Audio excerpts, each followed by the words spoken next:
Auzubillahiminash-shaytanir-rajim. Bismillahir-rahmanir-rahim. Welcome to class number 20 of Web 3.0 and Metaverse course.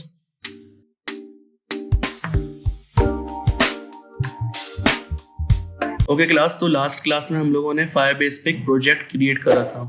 उसी project को हम आगे लेके चलेंगे अपने टू डू ऐप के साथ। मैं यहाँ पे एक नया प्रोजेक्ट बना लेता हूँ, टू डू ऐप।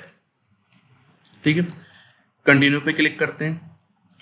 उसके बाद हम इसको अनसेलेक्ट करते हैं और क्रिएट प्रोजेक्ट कर लेते हैं। अच्छा क्लास, लास्ट क्लास में जो डेटाबेस और ऑथेंटिकेशन जो चीज़ें पढ़ाई थी, उसमें सबको जो चीज़ें पढ़ाई थी वो सब क्लियर है क्लास? कोई चीज़ें अगर समझ में नहीं आता तो पूछ सकते हैं।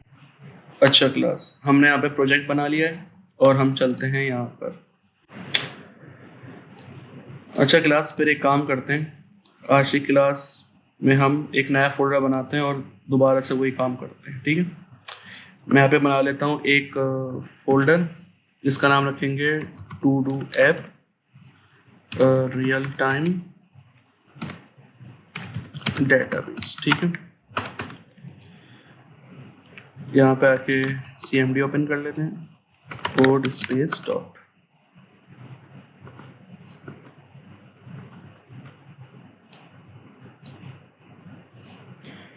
यहाँ पे आके मैं एक index.html की फाइल बना लेता हूँ। सही,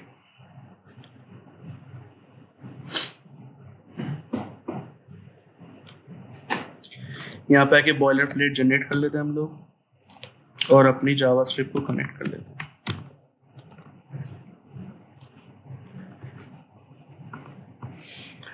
अच्छा क्लास, अब मैं अपने डैशबोर्ड पे आ गया। अब करना आपको सिंपल ये है कि पहले फायरबेस का जो अपना प्रोजेक्ट है वो फायरबेस में ऐड करना है। तो यहाँ पे आपको 3 ऑप्शंस दिख रहे हैं, iOS, एंड्रॉयड और वेब। ठीक है, तो आपको वेब पे क्लिक करना है और यहाँ पे आप अपनी ऐप का नाम देंगे। हम लोग बना रहे हैं टू डू ऐप, तो मैंने दे दिया टू डू ऐप और उसको अनचेक छोड़ देंगे और रजिस्टर कर लेंगे अपनी ऐप को फायरबेस के साथ। उसके बाद सिंपली मैं नीचे आऊँगा और ये आपको कॉन्फ़िगरेशन दे रहा है फायरबेस। ठीक है, सिंपल आप इस चीज़ को कॉपी कर लें, यहाँ पे आके जावास्क्रिप्ट की फाइल बना लेते हैं और यहाँ पे हम इसको पेस्ट कर लेते हैं। ठीक है, अच्छा जो कमेंट वाली चीज़ें उनको हटा देते हैं। ठीक है, और इसको भी हटा देते हैं और मैं यहाँ पे एक वेरिएबल बनाऊंगा FRB का। ठीक है, FRB मीन्स फायरबेस और इनिशियलाइज ऐप से पहले आप लिखेंगे फायरबेस डॉट। ठीक है, अब अभी क्लास क्या हुआ कि आपकी जो प्रोजेक्ट है वो फायरबेस के साथ कनेक्ट है। सिंपली आप यहाँ पे गो टू कंसोल करेंगे और उसके बाद अब आपको करना ये है कि आपको रियल टाइम डेटाबेस अपने प्रोजेक्ट में चाहिए। तो लेफ्ट हैंड साइड पे बिल्ड पे क्लिक करेंगे और रियल टाइम डेटाबेस पे क्लिक कर देंगे। यहाँ पे आपको सिंपल डेटाबेस क्रिएट करेंगे और उसके बाद फिर इसको यूज करेंगे, क्रिएट डेटाबेस एंड उसके बाद सिंपली नेक्स्ट करेंगे। आप इसको स्टार्ट इन टेस्ट मोड पे करेंगे और इनेबल कर देंगे। क्लास यहाँ तक बात सबको क्लियर है? ये वही चीज़ है जो हम लोगों ने लास्ट क्लास में देखी थी। ठीक है, अच्छा सिंपल मैं आऊँगा रूल्स पे और इनके रूल्स में चेंज कर दूंगा। सिंपल यहाँ पे लिखूंगा ट्रू और इसको भी मैं चेंज करके लिख दूंगा यहाँ पे ट्रू। ठीक है, आपने सिंपल ये काम कर लिया और इस रूल को आप कर देंगे पब्लिश। ठीक है, अब क्लास करना ये है कि फायरबेस मेरी प्रोजेक्ट के साथ कनेक्ट हो गई। अब उसके बाद आप आएंगे अपने प्रोजेक्ट की सेटिंग पर, थोड़ा नीचे आएंगे। अच्छा, अब हमें क्या करना है, अब हमें लिंक्स ऐड करने हैं फायरबेस के। अभी तो हमने फायरबेस की कॉन्फ़िगरेशन ऐड करी है, लिंक्स ऐड करेंगे। हम आएंगे कॉन्फ़िग पे नहीं CDN पे। यहाँ पे आपको ये लिंक दिख रहा है, इस पूरे को कॉपी कर लें आप और यहाँ पे आके हेड एलिमेंट के अंदर पेस्ट कर दें स्क्रिप्ट के एलिमेंट के अंदर। ठीक है। अच्छा, जब आप ये काम कर लेंगे उसके बाद आप सिंपल यहाँ पे चेंजेस करेंगे 7.17.2, ठीक है। अच्छा क्लास, इसका क्या मतलब है? इसका मतलब ये है कि आपने फायरबेस ऐप अपने प्रोजेक्ट के साथ कनेक्ट कर ली, ठीक है। एक तो ये काम हो गया। दूसरा ये कि अब मुझे फायरबेस की जो सर्विस है रियल टाइम डेटाबेस, वो भी अपने प्रोजेक्ट में चाहिए। तो आप सिंपली इस लिंक को कॉपी करेंगे, नीचे आके पेस्ट करेंगे और ऐप की जगह आप लिख देंगे डेटाबेस, ठीक है। अब आपका फायरबेस का जितना भी काम था, कनेक्शन का, डेटाबेस का, ये सब काम आपका खत्म हो गया। अब सिंपल करते ही हैं क्लास के, जल्दी से टू डू ऐप बना लेते हैं और फिर इसको रियल टाइम डेटाबेस में भी सेव करवाते हैं। तो यहाँ पे बनाता हूँ मैं एक सिंपल इनपुट की टाइप मैंने रखा टेक्स्ट, प्लेस होल्डर मैं दे देता हूँ एंड आइटम्स। उसके बाद मैंने सिंपल बनाया एक बटन, ठीक है। इसमें रखते हैं हम लोग ऐड आइटम्स, ठीक है। एक हमारा होगा ऐड आइटम्स का बटन और दूसरा होगा डिलीट ऑल का।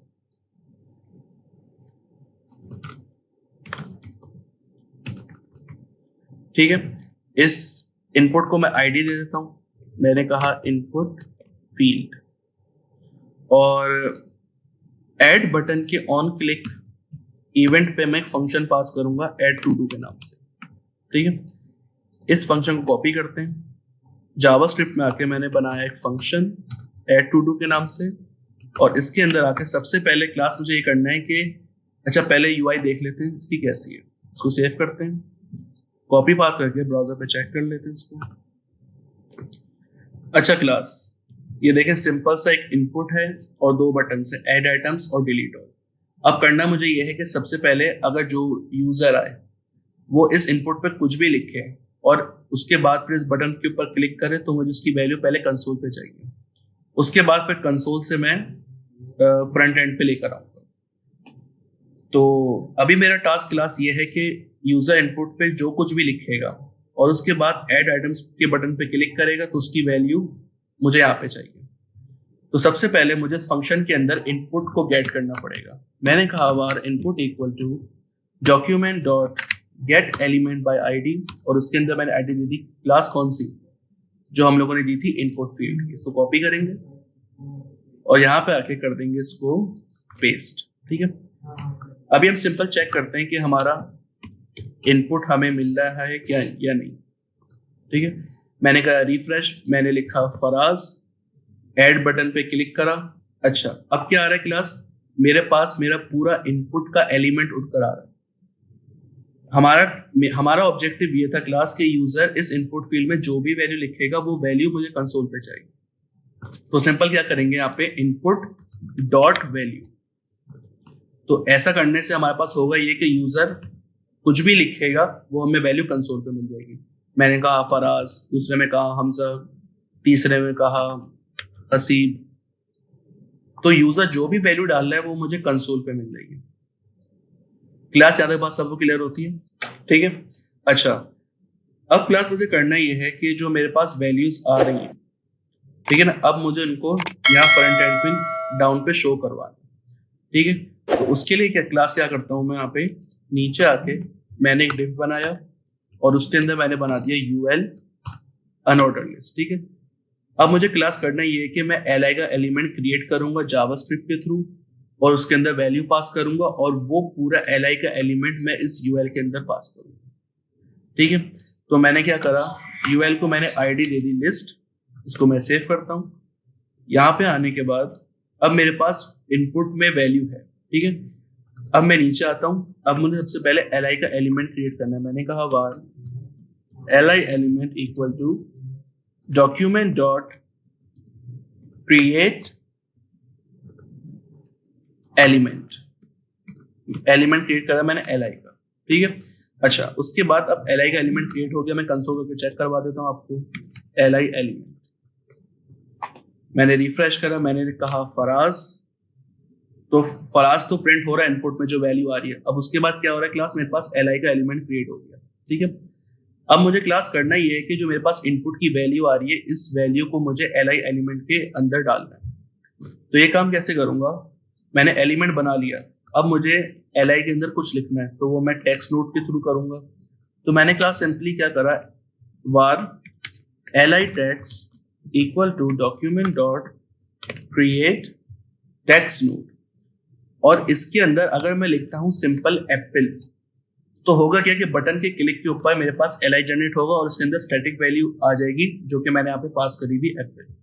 लेकिन मुझे एप्पल पास नहीं करना, मुझे यूजर की वैल्यू को li के अंदर पास करना। तो सिंपली क्या करूंगा, इस इनपुट डॉट वैल्यू को उठाऊंगा और इस टेक्स्ट नोड के पैरेंथेसिस में पास करूंगा।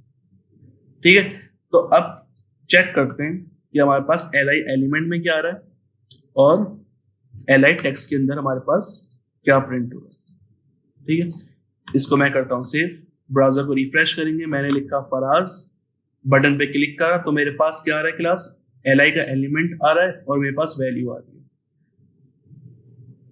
हमारा यहां तक काम हो गया। अब हमें करना ये है कि वैल्यू को इंसर्ट करना है li एलिमेंट के अंदर। तो उसके लिए सिंपल क्या करूंगा, मैं li एलिमेंट को बुलाऊंगा, डॉट अपेंड चाइल्ड का मेथड लगाऊंगा और इसके पैरेंथेसिस में मैं पास कर दूंगा li टेक्स्ट को। तो अब सिंपली क्या होगा, अब मैं कंसोल करके देखता हूं अपने li एलिमेंट को, क्योंकि एलिमेंट में ही चेंजेस आएंगे। जब मैंने सेव करके रिफ्रेश करा, अब मैं कुछ लिखता हूं, ऐसे मैंने लिखा फराज, बटन पे मैंने क्लिक करा तो li के अंदर मेरे पास यूजर की वैल्यू आ गई फराज। अब मैं करता हूं हमजा, तो हमजा की वैल्यू आ गई। मैंने कहा अहमद, बटन पे क्लिक करा, अहमद की वैल्यू आ गई। मैंने कहा बासित, बटन के ऊपर क्लिक करा, बासित की वैल्यू आ गई। मैंने कहा अरसलान, तो अरसलान की वैल्यू आ गई। ठीक है क्लास, तो li के अंदर यूजर की वैल्यू तो हमने सेव करवा दी। अब सिंपल करना ये क्लास के इन वैल्यूज को मुझे फ्रंट एंड पे दिखाना है। तो index.html की फाइल में जो मैंने यूएल का एलिमेंट बनाया था और उसको आईडी दी थी, उस आईडी के थ्रू मैं उस यूएल के पूरे एलिमेंट को जावास्क्रिप्ट के अंदर गेट करूंगा और उस यूएल के अंदर मैं li को पास करूंगा। कैसे, सिंपली यहाँ पे आता हूं, इस आईडी को कॉपी करता हूं, अब नीचे आके मैंने कहा var list equal to document dot get element by ID और इसके अंदर मैंने वो आईडी पास कर दी। ठीक है, अच्छा क्लास, अब इस लिस्ट जो कि एक वेरिएबल है, इसके अंदर मेरा पूरा यूएल का एलिमेंट है। अब मुझे करना ये है कि यूएल एलिमेंट के अंदर मुझे li पास करना है। मैं नीचे आया, मैंने लिस्ट लिखा, डॉट अपेंड चाइल्ड का मेथड लगाया और इसके पैरेंथेसिस में मैंने li का एलिमेंट पास कर दिया। सॉरी, ठीक है, अब हम रिफ्रेश करते हैं। मैंने कहा फराज, बटन पे क्लिक करा तो मेरे पास li आ गया फराज का। मैंने कहा अरसलान, मैंने बटन के ऊपर क्लिक करा, अरसलान आ गया। तो मेरे पास हो क्या रहा है कि यूजर इनपुट में जो भी वैल्यूज डाल रहा है, बटन के क्लिक के ऊपर वो वैल्यूज मेरे पास एक लिस्ट में शो हो रही है। क्लास यहाँ तक बात सबको समझ में आती है? ठीक है क्लास, यहाँ तक बात सबको क्लियर है? हम आगे चलते हैं। मुझे करना ये है क्लास के जो मेरे पास li जनरेट हो रहे हैं उनके साथ मुझे दो बटन लगाने, डिलीट और एडिट का। अभी उससे पहले अब मेरे पास यहाँ पे बहुत सारे आइटम्स हैं। ठीक है, बहुत सारे आइटम्स हैं। अब मुझे करना ये है कि डिलीट ऑल के बटन पे मैं क्लिक करूं तो तमाम li मेरे पास रिमूव हो जाए। तो यहाँ पे आते हैं जल्दी से और यहाँ पे बटन के ऑन क्लिक पे लगाते हैं हम एक फंक्शन, सॉरी ऑन क्लिक का इवेंट लगाया और इसमें हमने फंक्शन पास करा डिलीट ऑल का। ठीक है, इस पूरे फंक्शन को मैं कर लेता हूं कॉपी। यहाँ पे आने के बाद जावास्क्रिप्ट के नीचे मैंने बनाया फंक्शन डिलीट ऑल का। अच्छा क्लास, अब मुझे करना ये है, सबसे पहले क्योंकि जाहिर सी बात है यूएल के अंदर मेरे पास li मौजूद है, तो मुझे सबसे पहले यूएल को बुलाना पड़ेगा। तो हम लोगों ने ऐड टू डू फंक्शन के अंदर यूएल को बुलाया हुआ है, तो हम सिंपल इसको कॉपी करेंगे, यहाँ पे आके पेस्ट कर देंगे। ठीक है, अब सिंपल करना ये है कि लिस्ट जो कि हमारा यूएल का एलिमेंट है, इसके अंदर जाएंगे इनर HTML के थ्रू और उसको कर देंगे एम्प्टी स्ट्रिंग के बराबर। तो ऐसा करने से होगा ये कि मेरे पास मिसाल के तौर पे बहुत सारे आइटम्स हैं।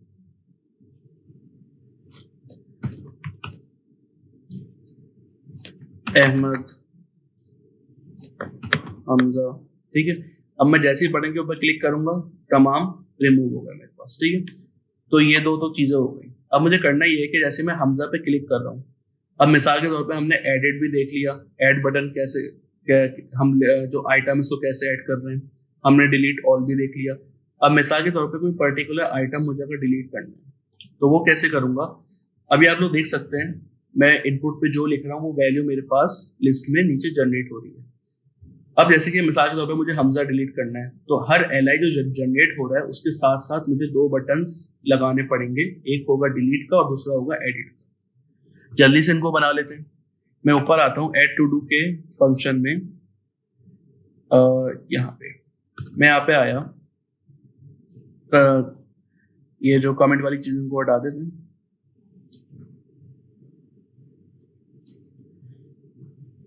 यहाँ पे मैं एक कमेंट डाल रहा हूँ, हम बना रहे हैं डिलीट बटन, ठीक है।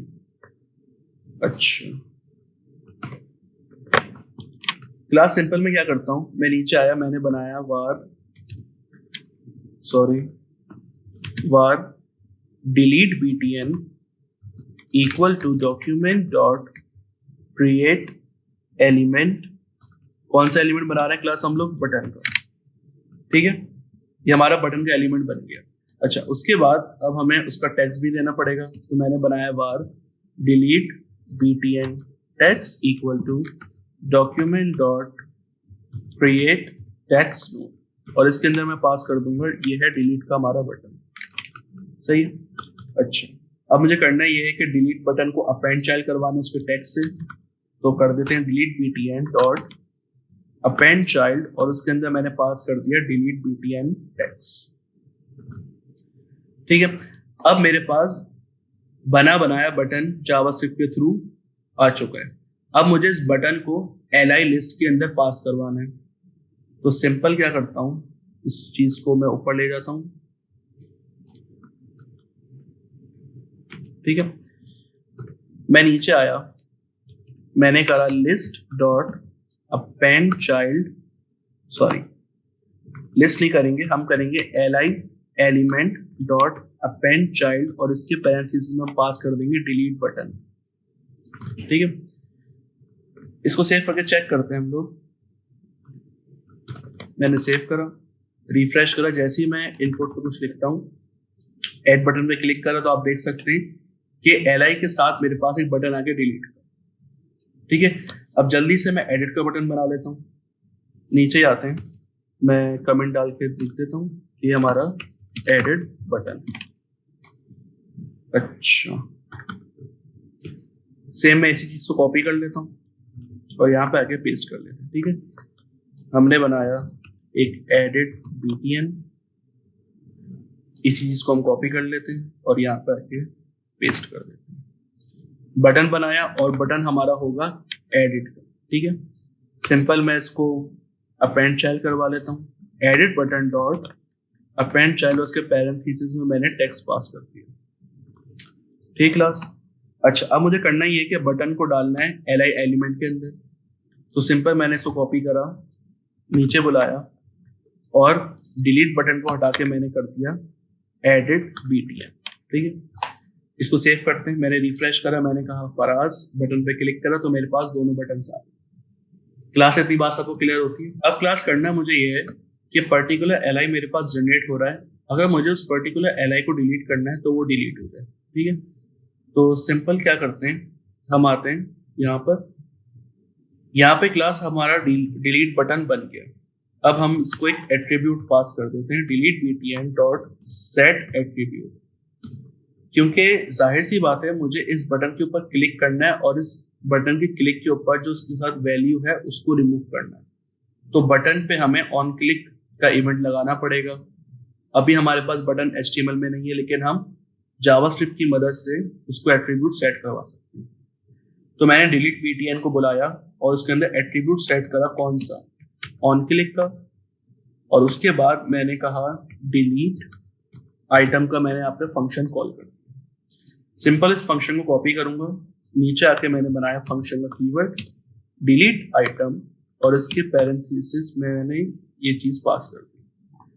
अच्छा क्लास, अब मुझे करना ये है कि मुझे वो डिलीट बटन इस फंक्शन के अंदर चाहिए, तो इस फंक्शन के कॉल पे मैं दिस पास कर दूंगा। आप सब लोग दिस से वाकिफ होंगे। दिस क्या करता है, जिस भी एलिमेंट पे हम दिस लगा देंगे और उसको फंक्शन जावास्क्रिप्ट के थ्रू कॉल करेंगे तो क्या दिस क्या करेगा, पूरा एलिमेंट आपको जावास्क्रिप्ट में लाके देते हैं। ठीक है, तो डिलीट आइटम जो कि हमने ऊपर बनाया था एट्रीब्यूट में, उसमें दिस पास कर दिया। तो यहाँ पे मैं किसी भी वेरिएबल्स को एक्सेस कर सकता हूँ। मैंने ए से एक्सेस कर लिया। तो सिंपल मैं भी कंसोल डॉट लॉग करके चेक करता हूँ कि मुझे ए में मिल क्या रहा है। मैं इसको सेव करता हूँ, कंसोल ओपन करके चेक कर लेते हैं। मैंने इनपुट पे दिया फराज अहमद। ठीक है, अब जैसे ही मैं किसी भी पर्टिकुलर एलआई के डिलीट बटन पे मैं क्लिक करूंगा तो हो क्या रहा है क्लास, कि वो डिलीट बटन मेरे पास पूरा एलिमेंट उठकर कंसोल पे आ रहा है। अब मुझे क्लास करना ये है कि देखें, अभी जो बटन है ये एलआई के अंदर है। ठीक है, तो मुझे करना ये है कि बटन के पेरेंट पे जाना पड़ेगा, क्योंकि एलआई जो लिस्ट है हमारी उसके अंदर मेरी वैल्यू भी है और उसी एलआई के अंदर मेरा डिलीट बटन और एडिट बटन, और मुझे पर्टिकुलर एलआई को डिलीट करना है, किसी बटन को डिलीट नहीं करना। तो करूंगा ये कि मैं इस बटन के पेरेंट पे जाऊंगा। इस बटन का पेरेंट है हमारा एलआई। मैंने कहा ए डॉट पेरेंट नोड। ठीक है, एन कैपिटल कर देते हैं, इसको सेव कर। मैंने रिफ्रेश करा, मैंने कहा फराज, बटन पे क्लिक करा, आइटम ऐड हुआ। मैंने डिलीट बटन पे क्लिक करा तो मुझे एक एलआई कंसोल पे मिला। इसको जब मैं ओपन करता हूं तो क्लास आप लोग देख सकते हैं कि एलआई के अंदर मेरी वैल्यू है और 2 बटन है, और एक बटन जो कि डिलीट का है उसमें लगा हुआ है एक ऑन क्लिक का इवेंट, और उस इवेंट के अंदर एक फंक्शन कॉल हुआ। अब सिंपल क्लास करना मुझे ये है कि पूरा एलआई मेरे पास उठकर आ गया। अब उस बटन के क्लिक के ऊपर मुझे एलआई को रिमूव करना है। तो सिंपल क्या करूंगा, dot parent node dot inner HTML को मैं डॉट रिमूव का मेथड लगाऊंगा सर। तो इससे क्या होगा क्लास, कि मेरा वो पर्टिकुलर एलआई रिमूव हो जाएगा। अब इसको मैं कंसोल से हटा देता हूँ और चेक कर लेता हूँ। मैंने इसको सेव करा, रिफ्रेश करा, मैंने लिखा फराज, बटन पे क्लिक करा, मेरे पास फराज आ गया। मैंने कहा हमजा, हमजा आ गया। अब जैसे ही मैं डिलीट बटन पे क्लिक करूंगा मेरा हमजा गया और फराज गया। तो क्लास ये वाली बात सबको समझ में आई, डिलीट पर्टिकुलर आइटम वाली। ठीक है, अच्छा क्लास सेम यही काम मैं एडिट के बटन पे करूंगा। इसको मैं कॉपी करता हूँ एट्रीब्यूट को, और मैं नीचे आके एडिट बटन के अंदर पास कर देता हूँ।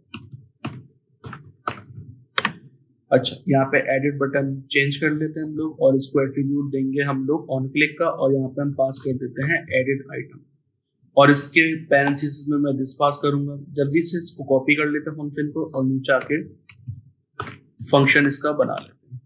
ठीक है, इसके कॉल पे मैं दिस पास कर रहा हूँ। यहाँ पे मैंने ई से गेट कर लिया, कंसोल करके चेक करेंगे तो हमें क्या मिलेगा, हमारा पूरा बटन। मैंने कहा फराज, बटन के ऊपर क्लिक करा, एडिट बटन के ऊपर क्लिक करा, मुझे पूरा बटन मिल गया। अच्छा, अब वो सेम काम करेंगे क्लास, इसके पेरेंट पे जाएंगे, ई डॉट पेरेंट नोड, इसको सेव करते हैं। मैंने रिफ्रेश करा, मैंने कहा फराज, बटन के ऊपर क्लिक करा। अब जैसे ही मैं एडिट के बटन पे क्लिक करूंगा मुझे एलआई रिटर्न करेगा ये कंसोल पे। अब जब मैं इसको ओपन करता हूं तो मेरे पास वही चीज आ गई, एलआई के अंदर वैल्यू और मेरे पास 2 बटन। अब मुझे क्लास करना ये कि मुझे पूरा एलआई रिमूव नहीं करना, बल्कि एलआई के अंदर जो वैल्यू है मेरी उसको रिमूव करना। तो इसको मैं टारगेट करूंगा डॉट फर्स्ट चाइल्ड करके देखते हैं। मैंने रिफ्रेश करा, मैंने कहा फराज, बटन के ऊपर क्लिक करा, मुझे मेरी वैल्यू मिल गई। जैसे मैंने एडिट बटन के ऊपर क्लिक करा तो आप लोग देख सकते हैं मुझे मेरी वैल्यू मिल गई जो मैंने इनपुट दी थी। ठीक है, अब ये आप लोग देख सकते हैं कि इन्वर्टेड कॉमास में। ठीक है, तो फर्स्ट चाइल्ड की मुझे चाहिए नोट वैल्यू। ठीक है, इसको मैंने रिफ्रेश करा, मैंने कहा फराज, बटन के ऊपर क्लिक करा, एडिट बटन पे क्लिक करा तो मुझे मेरी वैल्यू मिल गई फराज। अब क्लास सिंपल करना ये है कि एक प्रॉम्प्ट जनरेट करेंगे, उसमें अपडेटेड वैल्यू देंगे, और उस जो वैल्यू हम देंगे अपडेटेड, उसको इससे रिप्लेस करवाना है। ठीक है, तो क्लास करते ही हैं। अब कंसोल पे हमें ये मिल गया। हम नीचे आए, हमने कहा user input equal to prompt, sorry, हमने कहा इसके अंदर एंटर अपडेटेड वैल्यू, ठीक है। अच्छा क्लास, अब क्या होगा कि जब ये फंक्शन कॉल होगा बटन के क्लिक पर, तो एक हमारे पास प्रॉम्प्ट आएगा, उस प्रॉम्प्ट में हम अपडेटेड वैल्यू देंगे और उस वैल्यू को मुझे लिस्ट जो li की वैल्यू उससे रिप्लेस करना है। तो सिंपल क्या करूंगा, इस पूरी चीज को मैं नीचे लेकर आऊंगा और इसको मैं बराबर कर दूंगा यूजर के इनपुट से। चेक कर लेते हैं, मैंने इसको सेव करा, ब्राउजर को रिफ्रेश करा, मैं यहाँ पे लिखता हूँ अहमद, बटन पे क्लिक करा, मैंने यहाँ पे लिखा हमजा, बटन के ऊपर क्लिक करा। अब मैं चाहता हूँ कि हमजा को मैं एडिट करूँ, मैंने एडिट बटन के ऊपर क्लिक करा, मेरे पास एक प्रॉम्प्ट जनरेट हुआ, प्रॉम्प्ट के अंदर मैंने वैल्यू दे दी अरसलान, ठीक है, मैंने वैल्यू दे दी। अब मुझे करना ये कि अरसलान मुझे यहाँ पे चाहिए हमजा की जगह, तो जैसे ही मैंने ओके करा तो आप लोग देख सकते हैं कि वैल्यू मेरे पास अपडेट हो गई। क्लास इतनी बात सबको क्लियर है? यहाँ तक कोई सवाल किसी का? ये वो काम हमने करा है जो हम लोगों ने जब हमने टू डू ऐप बनाई थी तब करा था, ठीक क्लास। अब हमारा यहाँ तक काम हो गया। अब हमें करना ये है कि अब हमें ये जो हमने जितना भी एडिट अपडेट डिलीट करा है इसको हमें फायरबेस पे भी दिखाना है, ठीक है। तो सिंपल करते हैं ये हैं, पहले चेक कर लेते हैं कि फायरबेस डेटाबेस हमारे प्रोजेक्ट के साथ कनेक्टेड है क्या नहीं। मैंने करा FRB, पहले देखते हैं ऐप कनेक्टेड है, मैंने रिफ्रेश करा तो आप लोग देख सकते हैं मेरे पास फायरबेस का रिस्पॉन्स आ गया, ठीक है। तो इसका मतलब ये हुआ कि फायरबेस मेरे प्रोजेक्ट के साथ कनेक्टेड है। उसके बाद फिर चेक करते हैं FRB.database, क्या डेटाबेस का रिस्पॉन्स मेरे पास आता है कि नहीं। मैंने जैसे ही ब्राउज़र को रिफ्रेश करा तो आप लोग देख सकते हैं कि मेरे पास फायरबेस डेटाबेस का भी रिस्पॉन्स आ रहा है, ठीक है। अब क्लास करना मुझे ये है कि इनपुट मैंने यहाँ पे गेट कर लिया और उसकी वैल्यू मुझे यहाँ पे मिल रही है, ठीक है। अब मुझे क्लास करना ये है कि इसकी वैल्यू को मुझे भेजना है एक ऑब्जेक्ट के अंदर और ऑब्जेक्ट को पास कर दूंगा मैं डेटाबेस के अंदर। अब आप लोगों को ये बात तो पता है कि डेटा जो फायरबेस डेटाबेस है उसके अंदर हम ऑब्जेक्ट ही भेजते हैं, ठीक है। तो अब मुझे करना ये है, मैं console.log करता हूँ input.value, ठीक है। अब ये जो वैल्यू है वो मुझे भेजनी है फायरबेस पे। अच्छा क्लास, तो हम लोगों ने दो चीजें देखी थी, दो मेथड्स देखे थे फायरबेस के अंदर डाटा पुश करने के। एक तो सेट का मेथड था और दूसरा पुश का मेथड था। सेट का मेथड करता ये है कि पहली दफा वैल्यू भेजेगा और जब दूसरी दफा वैल्यू भेजेगा तो वो वैल्यू ओवरराइड हो जाएगी, तो हम लगाते हैं पुश का मेथड, ठीक है। अच्छा क्लास, अब करना मुझे ये है कि यहाँ पे मैं बनाता हूँ एक ऑब्जेक्ट, ठीक है। अच्छा, उस ऑब्जेक्ट के अंदर मैंने वैल्यू एक प्रॉपर्टी बनाई और उसके अंदर मैंने पास कर दिया input.value, ठीक है। अच्छा क्लास, मुझे इस ऑब्जेक्ट के अंदर फायरबेस की यूनिक की भी भेजनी है। वो इसलिए भेजनी क्योंकि इसी वैल्यू के थ्रू मैं पर्टिकुलर आइटम को डिलीट कर सकूंगा फायरबेस के थ्रू और डेटाबेस के वो फ्रंट एंड के थ्रू।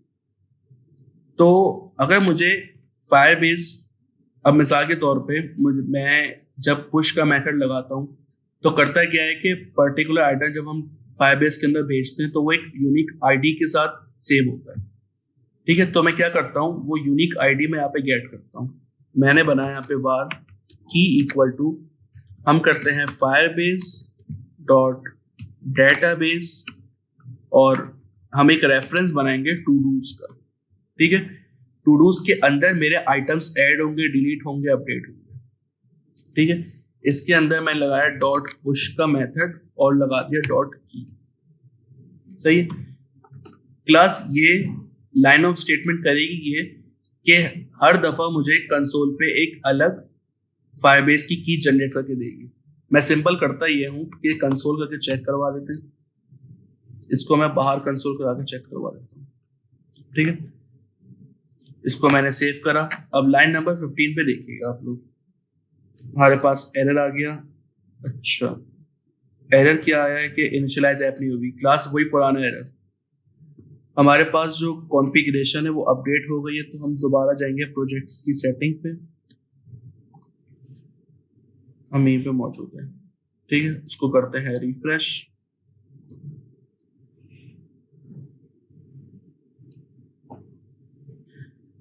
देखिए नीचे आएंगे तो अब आपको करना है ये क्लास कि सिर्फ इस कॉन्फ़िगरेशन को कॉपी करेंगे हम और सबसे टॉप पर आके इसकी जगह पेस्ट कर देंगे। ठीक है, अब इसको सेव करके चेक करते हैं। मैं जैसे ही रिफ्रेश करा तो आप लोग देख सकते हैं, देखें मेरे पास जो फायरबेस की जो ये यूनिक की है वो मेरे पास आ गई। मैं रिफ्रेश करूंगा, देखें हर दफा मेरे पास यूनिक की जनरेट हो रही है।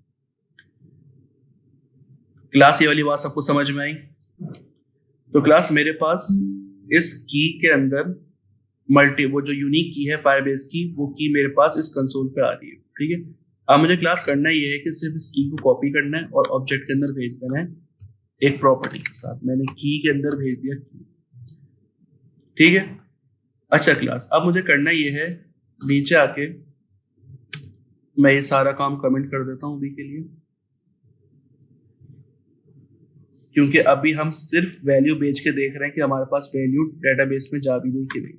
ठीक है, इसको कमेंट करा मैंने, यहाँ पे करा फायरबेस डॉट डेटाबेस, सॉरी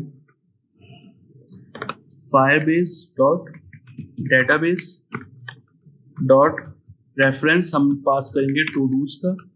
ठीक है, अच्छा उसके बाद मैं एक चाइल्ड बनाऊंगा। ठीक है, अब चाइल्ड का मतलब क्या है कि एक टू डूज का रेफरेंस पास होगा, उस टू डूज के अंदर एक और चाइल्ड होगा और वो चाइल्ड होगा क्लास हमारी यूनिक की जो मैंने फायरबेस के थ्रू बनाई।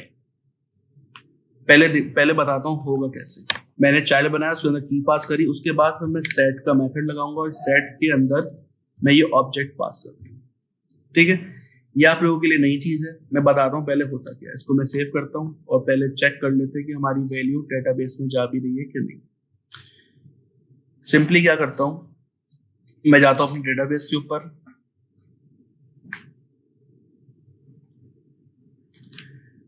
ठीक है, यहाँ पर आया, मैंने इसको करा रिफ्रेश। अब मैंने लिखा फराज, मैंने बटन के ऊपर क्लिक करा और मैं यहाँ पे जाता हूँ तो देखें मेरे पास एक टू डूज का रेफरेंस आया और उसके अंदर मैंने चाइल्ड बनाया था, ये चाइल्ड बनाया था और उसके अंदर मैंने इस की को पास करा था। तो इस की को मैंने बनाया चाइल्ड और चाइल्ड के अंदर हमारे पास जो वैल्यू हमने पास करी थी फराज वो, और उसकी की आ गई यूनिक।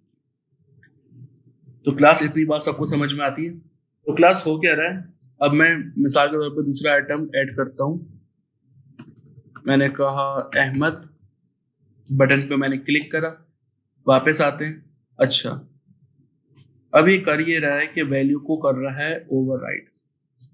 ठीक है, तो करते ही हैं कि यहाँ पे लगाते हैं हम पुश का मेथड और अब इसको चेक करते हैं हम लोग। अच्छा क्लास मुझे करना ये होगा कि इस की को मुझे इस फंक्शन के अंदर लेकर आना है।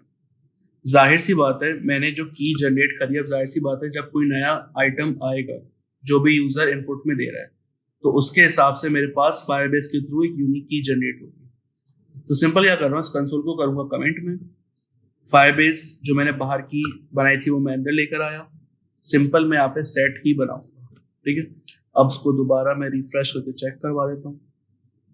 ठीक है, मैंने दोबारा रिफ्रेश करा, मैंने कहा की इज नॉट डिफाइंड, चेक कर लेते हैं। सो करा कमेंट, रिफ्रेश करा, मैंने कहा फराज, बटन के ऊपर मैंने क्लिक करा, यहाँ पे आता हूं तो आप लोग देख सकते हैं एक अलग से यूनिक की जनरेट हुई और उसके अंदर मेरी वैल्यू आ गई। तो क्लास इतनी बात सबको क्लियर होती है?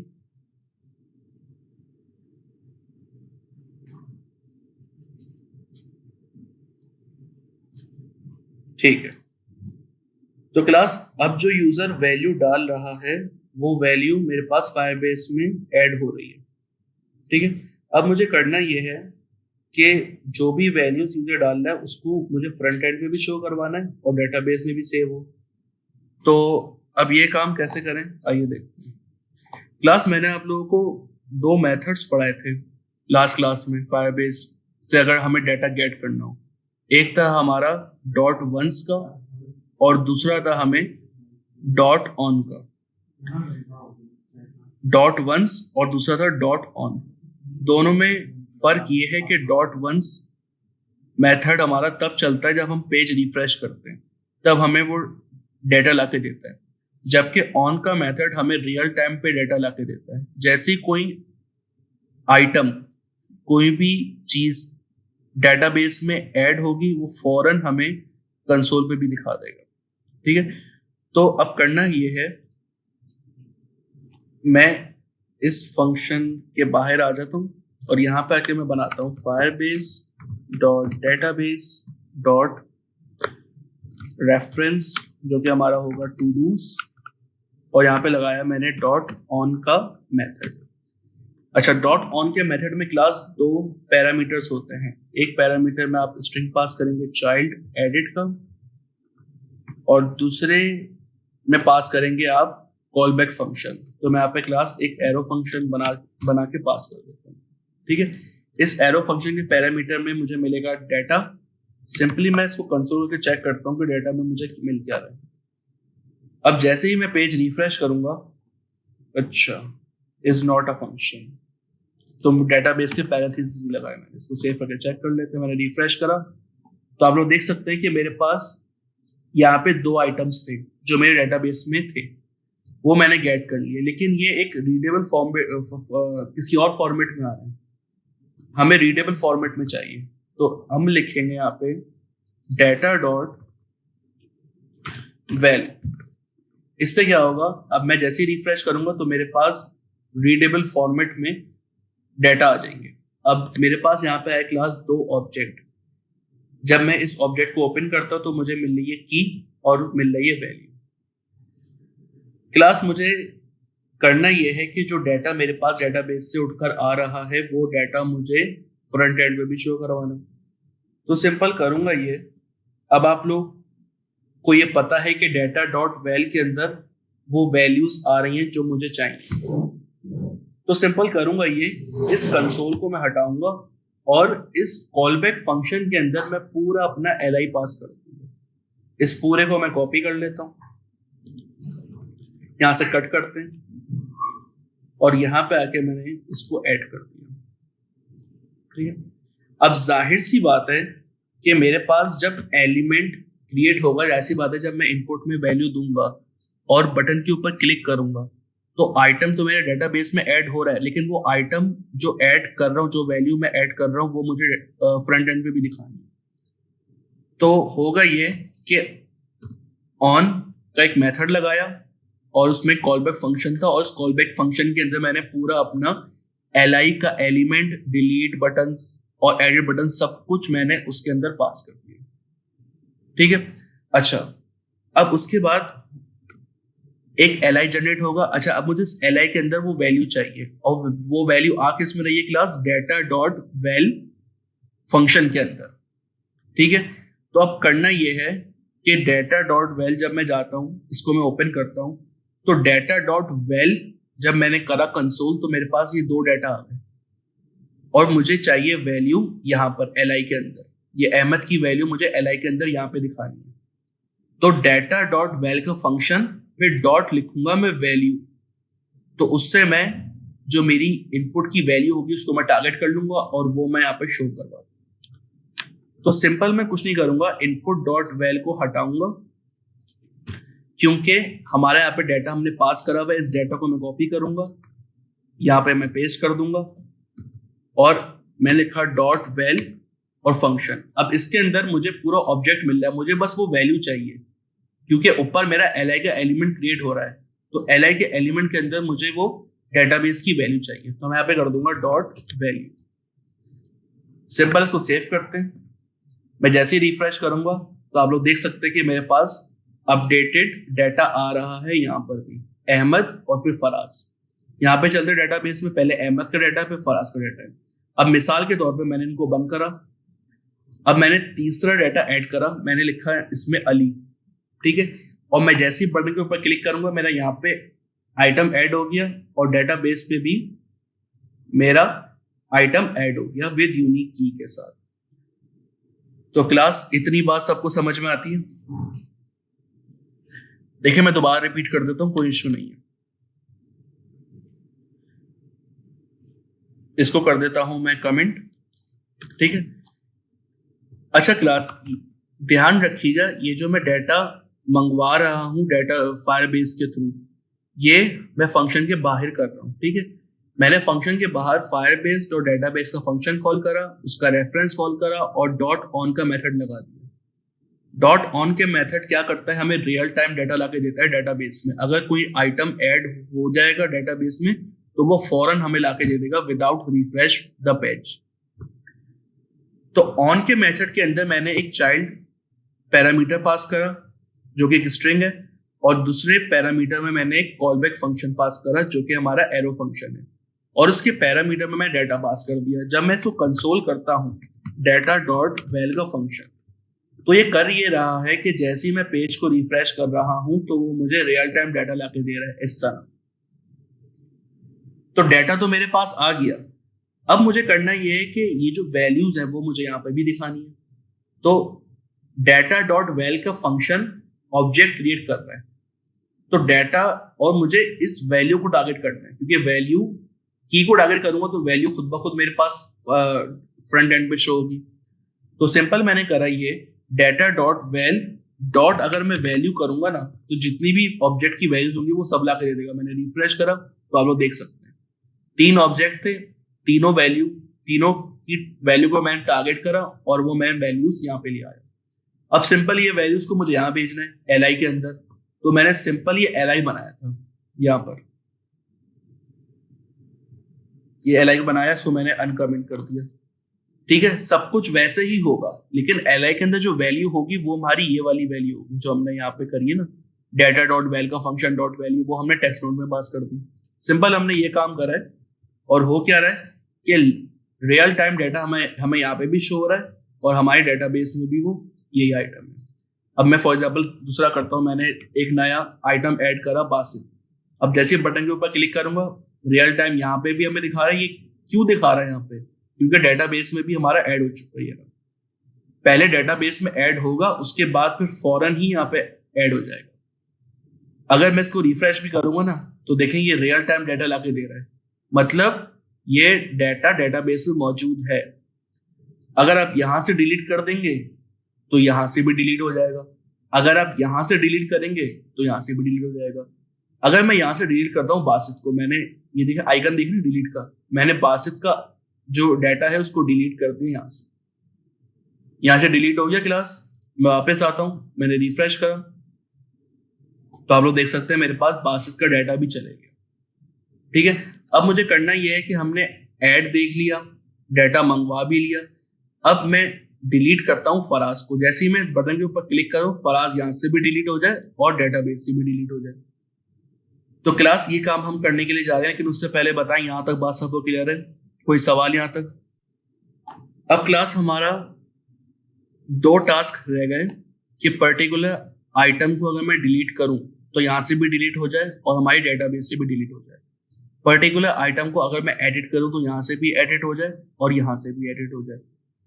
तो ये काम कैसे करेंगे, हम नीचे आएंगे, हमने डिलीट बटन पे एक ऑन क्लिक का इवेंट लगाया और उस ऑन क्लिक की इवेंट पे मैंने एक फंक्शन पास कर दिया। अच्छा, अब सिंपल यहाँ पे क्या करना है, मुझे इस डिलीट बटन के ऊपर एक और एट्रीब्यूट लगाना है आईडी का। ठीक है, मुझे करना ये है क्लास, जैसे आप लोग देख सकते हैं मैं ऊपर आऊं यहाँ पर, अगर मैं इसको इनेबल करूं और इसको हटा दूं, अभी मैं real time data dot well को कॉल कर रहा हूं, तो मेरे पास कंसोल पे रिफ्रेश करूंगा तो पूरा डाटा आएगा। ठीक है, अब मुझे क्लास करना ये है कि ये है मेरी की, हर ऑब्जेक्ट के साथ, हर डाटा के साथ मेरी एक यूनिक की आ रही है जो हमने की ऐड करी थी ना यहाँ पे क्लास ऊपर ऐड टू डू पे। अब मुझे करना ये क्लास हर ऑब्जेक्ट की की को टारगेट करना है और उस की मदद से मुझे उस पर्टिकुलर आइटम को डिलीट करना है। तो ये काम करेंगे कैसे, डिलीट बटन पे एक एट्रीब्यूट लगाया था ऑन क्लिक का और उसमें फंक्शन पास कर दिया था। सिंपली मैं यहाँ पे डिलीट बटन को बुलाऊंगा और इसको एक और एट्रीब्यूट सेट करवाऊंगा, कौन सा, आईडी का। मैंने यहाँ पे आईडी दी। अच्छा, अब इसकी जो वैल्यू होगी ना वो मुझे स्टैटिक नहीं देनी, मुझे आईडी के अंदर जो वैल्यू देनी है वो वैल्यू देनी है मुझे जो फायरबेस की है। यहाँ पर ये जो की है ना, ये आईडी की वैल्यू मुझे ये की देनी है। तो जिस तरह हम लोगों ने data dot well dot value के थ्रू उस वैल्यू को टारगेट करा था, इसी तरह हम डाटा डॉट वेल के फंक्शन को कॉल करेंगे और डॉट की कर देंगे। तो उस पर्टिकुलर ऑब्जेक्ट की जो की होगी वो मेरे पास असाइन हो जाएगी एक आईडी को। अभी मैं सिंपल क्या करता हूँ, डेटा डॉट वैल का फंक्शन कॉल करा और मैंने कर दिया डॉट की। अभी सिंपल मैंने एट्रीब्यूट पास करा डिलीट बटन को, उसको मैं सेव करके आपको चेक करके दिखा देता हूँ। मैंने जैसे ही करा क्लास रिफ्रेश, मैं आया एलिमेंट पे, बॉडी के अंदर आया, डिफ के अंदर आया और यूएल के अंदर आया और एलआई के अंदर आके जब मैंने आपको दिखाया, देखें डिलीट बटन था हमारा, इसके अंदर ऑन क्लिक का इवेंट था और उसके अंदर मैंने फंक्शन को पास कर दिया था। उसके बाद मैंने डिलीट बटन में एक और एट्रीब्यूट सेट करवाया आईडी का और उसको वैल्यू दे दी मैंने उसकी यूनिक। मतलब पर्टिकुलर डिलीट बटन को मैं कॉल करूंगा, उस बटन के क्लिक के ऊपर मैं इस आईडी के थ्रू उस पर्टिकुलर एलआई को डिलीट कर दूंगा। अब मुझे क्लास करना ये है कि डिलीट बटन का एक एट्रीब्यूट सेट करा हुआ है आईडी, ठीक है, और हमने यहाँ पे फंक्शन भी पास करा हुआ है। इस फंक्शन के अंदर ही आएंगे हम लोग। हमने यहाँ पे फंक्शन पास करा हुआ है, कहाँ पर, यहाँ पर, ठीक है। अभी क्या करते हैं, इसको हम करते हैं कमेंट। इस ए के अंदर मुझे मेरा पूरा एलिमेंट मिल रहा है, ठीक है, डिलीट बटन का पूरा एलिमेंट मिल रहा है। मैंने उसकी आईडी को गेट कर लिया। इसको सेव करके चेक करते हैं। मैंने करा रिफ्रेश, कंसोल पे आया, इसे कंसोल हटा देते हैं, ये वाला कंसोल हटा दिया हमने। बस इसको सेव करके दोबारा रिफ्रेश करके चेक करते हैं। मैंने कहा फराज, अच्छा मैंने ऐड करा, फराज ऐड हो गया। अब जैसे ही मैं इस बटन के ऊपर क्लिक करूंगा तो आप लोग देख सकते हैं मेरे पास की आ गई, पर्टिकुलर डिलीट बटन की की आ गई, ठीक है। और अब मैं अली को डिलीट करता हूं तो देखें दोनों की यूनिक है। मैं इसको करता हूं, मैं इसको करता हूं, तो क्या हो रहा है कि पर्टिकुलर एलआई का जो डिलीट बटन है उसकी यूनिक की मेरे पास कंसोल पे आ गई। अब इस की मदद से ही मैं इस पर्टिकुलर एलआई को यहां से डिलीट करूंगा और फायरबेस से डिलीट करूंगा। क्लास इतनी बात सबको समझ में आई? बिल्कुल बिल्कुल, कर्ड ऑपरेशन भी कर सकते हैं फायरबेस के थ्रू। हम ये कर ही तो रहे हैं, कर्ड ऑपरेशन क्रिएट करा हमने आइटम, फिर इसको रीड भी कर रहे हैं, फिर अपडेट भी कर रहे हैं, फिर डिलीट भी कर रहे हैं, ठीक है। अच्छा, तो इसका मतलब ये हुआ क्लास कि मुझे कहां पर, नीचे आते हैं, हाँ, a.id के अंदर मुझे क्लास मिल रही है, मुझे मेरी की, ठीक है। मैं सिंपल नीचे आया, मैंने कहा फायरबेस डॉट डेटाबेस, डेटाबेस को कॉल करा, रेफरेंस दिया टू डूज का, उसके बाद मैंने लगाया डॉट चाइल्ड। अच्छा क्लास, और इस चाइल्ड के अंदर मैं ये a.id पास कर दूंगा, रेफरेंस में जाएगा टू डूज के, उसके अंदर चाइल्ड ढूंढेगा कौन सा, जिसकी आईडी ये है, और उसको करवा देंगे क्लास हम रिमूव। और डेटाबेस से रिमूव करवा दिया तो हम उसको फ्रंट एंड से भी रिमूव करवा देंगे। इसको सेव करते हैं और चेक करते हैं। मैंने रिफ्रेश करा तो क्लास अभी मेरे पास अपडेटेड डेटा यहां पर है, अहमद फराज अली फराज, और यहां पे भी अहमद फराज अली और फराज मौजूद है, ठीक है। अब क्लास मुझे करना ही ये है, इसको मैं बंद कर देता हूं। अब मिसाल के तौर पे मैंने अली को यहां से डिलीट कर दिया, यहां पर आएंगे, यहां से भी डिलीट हो गया, देखिए रेड हो गया, यहां से अपडेटेड हो गया डिलीट। उसके बाद मैं करता हूँ फराज को, सबसे लास्ट वाले एरे को डिलीट कर रहा हूँ, यहां से भी डिलीट हुआ और हमारा यहां से भी डिलीट हो गया। तो क्लास यहां तक बात सबको समझ में आती है? अच्छा क्लास, हमारा ये काम तो हो गया, अब हम डिलीट कर देते इसको भी, तो हमारा पूरा टू डूज एम्प्टी है।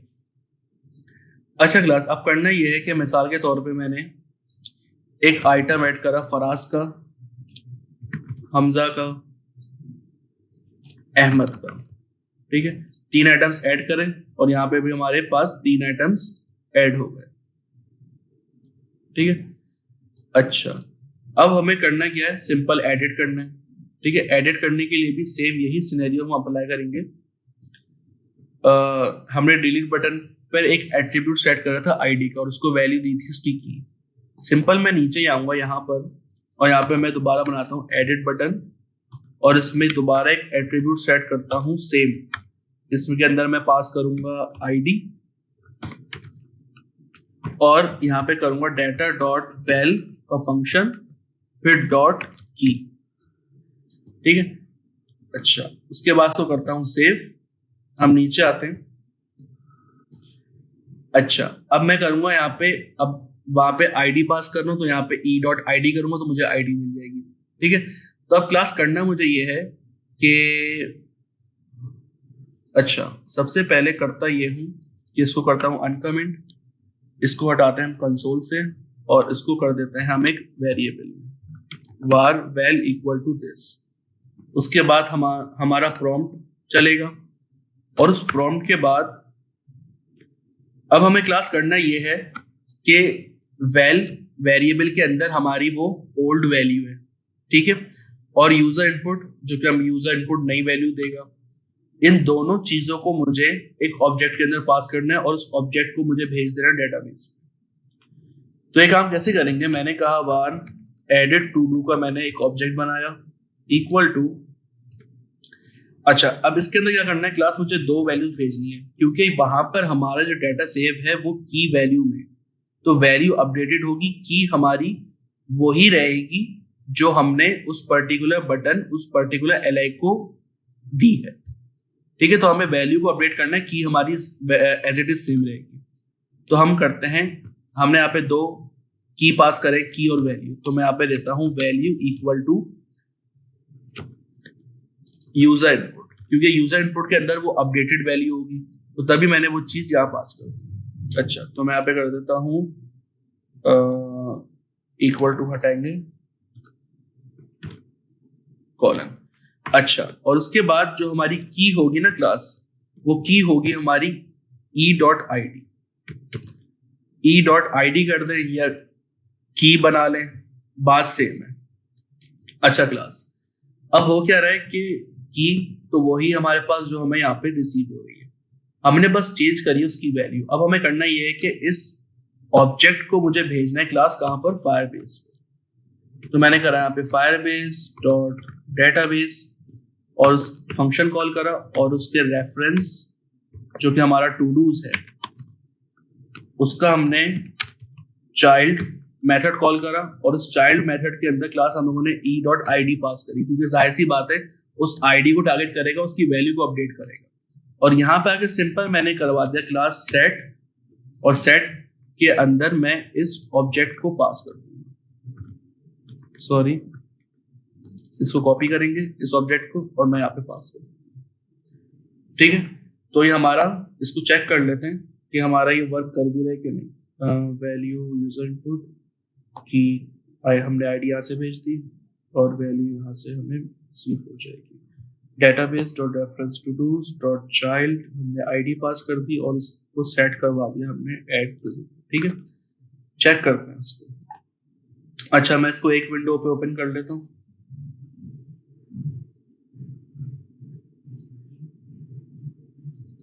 इसको मैंने एक विंडो पे ओपन कर लिया, और दूसरे को मैंने दूसरे इनपुट पे ओपन कर लिया। ठीक है, अच्छा क्लास अब मुझे करना ये है कि अब मिसाल के तौर पे दूसरा आइटम जो है हमजा, मुझे इसको यहाँ से भी एडिट करना है, मतलब मैं बटन पे क्लिक करूँ, और यहाँ पे मैंने लिखा क्लास अली। ठीक है, अब जैसे ही मैं ओके पे क्लिक करूंगा तो यहाँ पे भी अली अपडेट हो जाएगा, और यहाँ पे भी चेक करते हैं। मैंने ओके ऊपर क्लिक करा, अली यहाँ पे हो गया, लेकिन यहाँ पे हमारे पास नहीं हुआ। क्यों नहीं हुआ भाई, इंस्पेक्ट एलिमेंट करके देखते हैं।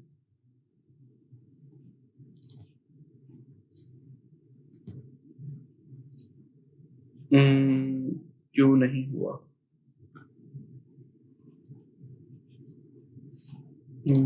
चेक कर लेते हैं। हमने वैल्यू पास कर दी e dot I D, user input की हमने इसको पास कर दिया, Firebase dot database dot reference to dos dot child dot set edit to do. सही, अगर इसको मैं हटा भी दूं,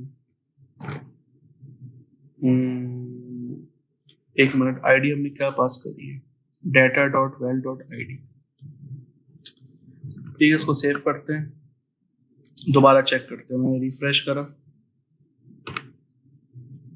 और इसको भी करा। ठीक है, अब क्लास दोबारा चेक करते हैं। मुझे हमजा को अपडेट करना है। मैंने डिलीट बटन पे ऊपर क्लिक करा। अच्छा, डिलीट हो गया, सॉरी। अच्छा, अब मुझे करना है ये क्लास अहमद को अपडेट करना है। मैंने अहमद के ऊपर एडिट का बटन क्लिक करा। यहाँ पे मैं ओपन कर लेता हूँ अहमद को, डिलीट करते हैं, दोबारा आइटम ऐड करते हैं। मैंने कहा फराज ऐड आइटम, उसके बाद फिर मैंने करा अली ऐड आइटम। ठीक है, तो मेरे पास क्लास यहाँ पे दोनों डाटा आ रहे हैं। अब मुझे करना ये है कि अली को अपडेट करना है, तो मैंने एडिट बटन के ऊपर क्लिक करा। मैंने यहाँ पे करा अहमद, ओके करता हूँ। अहमद यहाँ पे हो गया और यहाँ पे भी क्लास फाइनली अहमद हो गया। ठीक है, अच्छा, मैं फराज को डिलीट करूंगा, फराज डिलीट हो जाएगा। उसके बाद फिर वहां अहमद बचेगा। अहमद को मैं दोबारा अपडेट करता हूँ। मैंने कहा हमजा, ओके करा, यहाँ पे भी हमजा अपडेट हो गया, यहाँ पे। तो क्लास ये फाइनली हमारे पास एक कंप्लीट टू डू ऐप बन गई with Firebase database, CRUD operation, create, read, update, delete. सारी फंक्शनैलिटी हम लोगों ने फायरबेस के थ्रू देख ली। तो क्लास यहां तक बात सबको क्लियर होती है। यासीन अली का आया है डिलीट ऑल। अच्छा हाँ, एक चीज रह गई क्लास डिलीट ऑल का। डिलीट ऑल भी देख लेते हैं, कोई ऐसी मसले वाली बात नहीं है इसमें। क्लास सिंपल हमें करना ही है डिलीट ऑल में कि फायरबेस पे जाएंगे, उसके डेटाबेस में जाएंगे, डॉट हमने उसका रेफरेंस पास करा टू डूज का। ठीक है, और सिंपली डॉट रिमूव का मेथड चला देंगे, सिंपल। ठीक है, इसको सेव करके चेक कर लेते हैं हम लोग। इसको मैं करता हूँ कॉपी पाथ, यहाँ पे आके करते हैं इसको चेक। ठीक है, अब जैसे ही मैं जा रहा हूँ अपने वेब पेज के ऊपर, तो मेरे पास रियल टाइम डाटा देखें हमजा दिखा रहा है, क्योंकि यहाँ पे हमारे पास हमजा पहले से मौजूद है। मैंने एक और आइटम ऐड करा, फराज करा, अली करा, बासित करा, अरसलान करा। ठीक है, अब क्लास आइटम्स मेरे पास ऐड हो गए। मेरे पास यहाँ पे भी आप देख सकते हैं मल्टीपल आइटम्स ऐड हो गए। अब जैसे बटन पे मैंने क्लिक करा, यहाँ से भी डिलीट, और आप देख सकते हैं यहाँ से भी डिलीट। तो हम लोगों ने डिलीट ऑल भी देख लिया। जी क्लास, और कोई सवाल? ओसैफ रहमान जी सर, जब आप ऐड करते हैं तो इनपुट फील्ड पे वही नेम रिमूव नहीं हो रहा, उसे रिमूव कर दे। अरे तो सिंपल आप कर सकते हैं ना। अब मिसाल के तौर पे मेरे पास कोई आइटम डेटाबेस में मौजूद नहीं है, अल्हम्दुलिल्लाह। अब सिंपल ऐसे अरसलान है, अब मैं इसको ऐड कर रहा हूँ, यहाँ पे ऐड हो रहा है, लेकिन ये इनपुट फील्ड रिमूव नहीं हो रही, और यहाँ पे भी आइटम ऐड हो रहा है। तो सिंपल करेंगे, आप आएंगे यहाँ पे, और यहाँ पे आने के बाद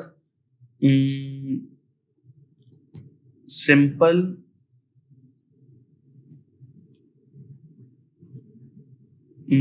यहाँ पर ऐड आइटम करने के बाद जब डेटाबेस में वैल्यू चली जाएगी, उसके बाद इनपुट डॉट वैल को आप एम्प्टी रखें।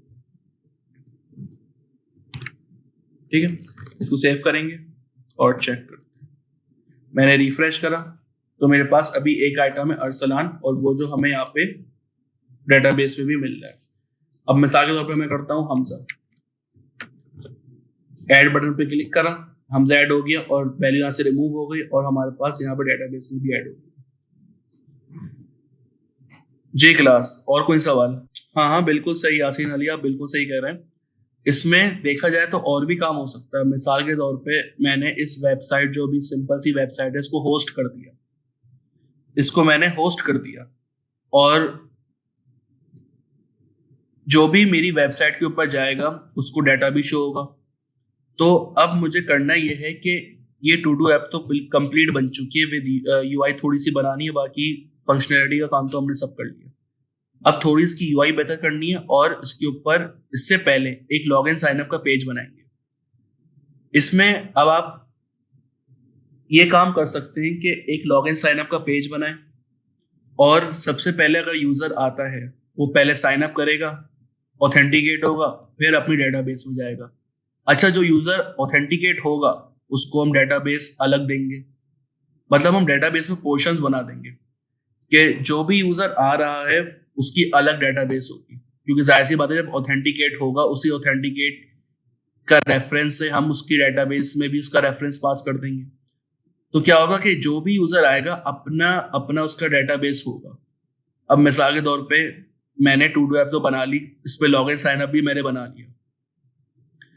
अब मैं आया, मैंने पहले साइन अप करा, मैं टू डू ऐप के अंदर आ गया और मैं ऑथेंटिकेट हो गया।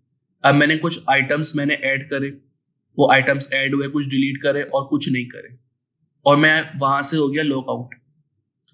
दोबारा जब मैं आऊंगा साइन इन करूंगा तो वही आइटम्स मुझे मिलेंगे वहां पर, क्योंकि वो एक पर्टिकुलर डेटाबेस मुझे अलॉट हो चुका है और उसी डेटाबेस पे मैंने अपना कर्ड ऑपरेशन परफॉर्म किया। तो क्लास ये है सिंपल सिनेरियो। तो आप ऑथेंटिकेशन भी इसके अंदर कर सकते हैं। ऑथेंटिकेशन जब आप करेंगे तो हर यूजर का अपना डेटाबेस होगा, अपना डेटाबेस में वो सेव करेगा वैल्यूज को, कुछ वैल्यू सेव करेगा, डिलीट करेगा, तो उससे क्या होगा कि दूसरा यूजर उसकी वैल्यूज के साथ छेड़छाड़ नहीं कर सकता। जी क्लास, यहाँ तक बात सबको क्लियर है? यहाँ तक कोई सवाल किसी का? आप अपना नेट कनेक्ट कर लें दोबारा, हमारे पास तो रिस्पॉन्स सही आ रहा है। आप अपने नेट को दोबारा देख लें, रिफ्रेश कर लें इसको, हमारे पास क्लियर है सब कुछ। अच्छा क्लास, तो ये था एक simple to do app with Firebase database. करवाने का मकसद सिर्फ ये था कि आप लोगों को समझ में आ जाए कि हम लोग किस तरह रियल टाइम डेटाबेस के अंदर किसी भी पर्टिकुलर वैल्यू को हम ऐड करें, इसको अपडेट करें, डिलीट करें। ये सब अब मुझे लगता है कि आप लोगों को कोई प्रॉब्लम नहीं होनी चाहिए। अब आप लोगों को समझ में आ जाना चाहिए कि हम किस तरह ऐड करते हैं, किस तरह डिलीट करते हैं, किस तरह अपडेट करते हैं। ठीक है, अच्छा तो क्लास इसको करते हैं हम साइन आउट। अच्छा, अब हमारे पास 1 मिनट का सिर्फ ब्रेक लेंगे, उसके बाद फिर हम लोग एडवांस जावास्क्रिप्ट को इंशाल्लाह आज खत्म कर देंगे। बस 2-3 टॉपिक्स है, लेकिन थोड़े लेंथी हैं, समझने वाले हैं। उसके बाद फिर हम इसको ऐड करते हैं।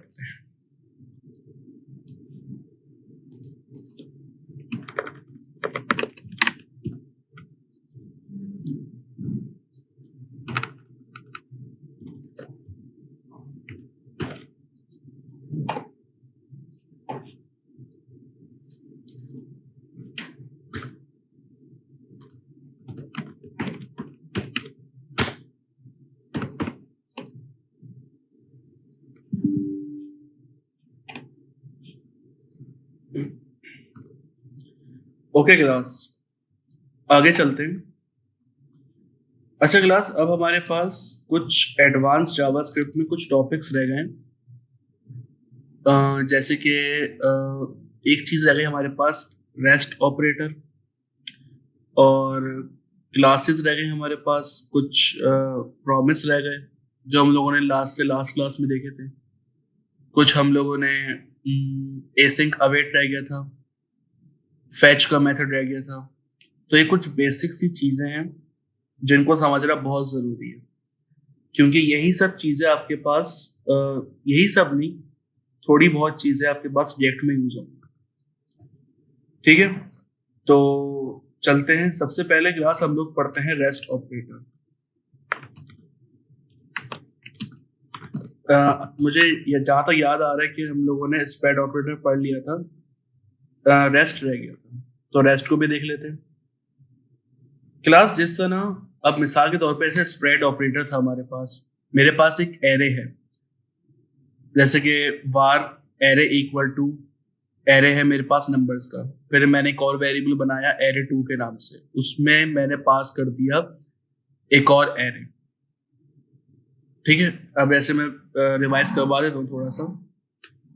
पहले करते हैं स्प्रेड ऑपरेटर। ठीक है, मैंने कहा var arr equal to square brackets, इसमें मैंने पास कर दिया क्लास 1 2 3 4 5 6। ठीक है, मेरे पास एक नंबर्स की एरे है। उसके बाद मैंने एक और एरे बनाया array2 इक्वल टू 7 8, 9, 10, 11, 12। ठीक है। अच्छा क्लास, अब मुझे करना ये है कि जब मैं एरे 2 को कॉल करूं तो एरे 2 के अंदर तो मेरे पास 7, 8, 9, 10, 11, 12 नंबर्स तो आए, लेकिन मेरे पास ये 1, 2, 3, 4, 5, 6 भी है। तो एक तो आप लोगों ने मेथड पढ़ा था कॉनकैट का, मैं करता हूं var add equal to array dot concat, और उसके अंदर क्लास मैंने पास कर दिया ये एरे 2। ठीक है। इस ऐड को जब मैं कंसोल करूंगा, सॉरी, कॉपी करते हैं, इसको पेस्ट करते हैं, सेव करते हैं। मैंने कॉपी पास करके चेक कर लिया कि ये मुझे दे क्या रहा है। कंसोल ओपन करते हैं तो मेरे पास क्लास मुझे एरे दे रहा है 1, 2, 3, 4, 5, 6, 7, 8, 9, 10, 11, 12। ठीक है।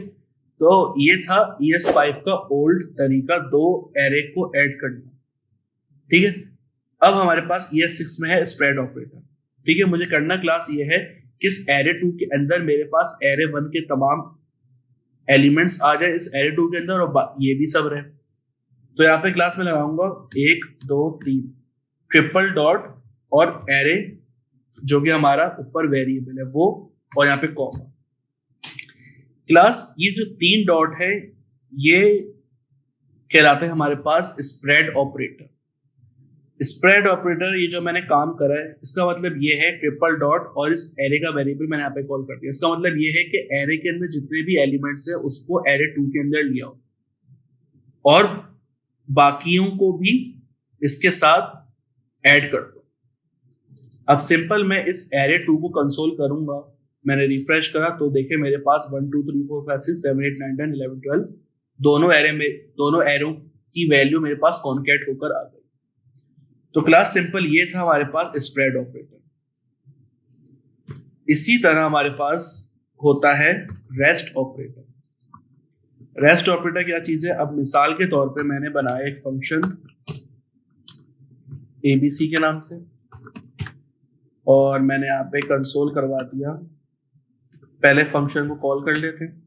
अच्छा क्लास, मैंने यहाँ पे क्लास 1, 2, 3, 4, 5, 6, 7, 8, 9, 10। ठीक है। मैंने ABC जो कि एक फंक्शन है उसके आर्ग्यूमेंट में 10 नंबर्स पास कर दिए।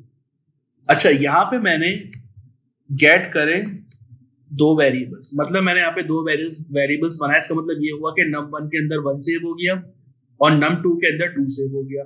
सिंपल इन दोनों को मैं कंसोल करवाता हूं ऐड करके। इसको सेव करते हैं। मैंने रिफ्रेश करा, मेरे पास 1 और 2 ऐड होकर 3 आ गया।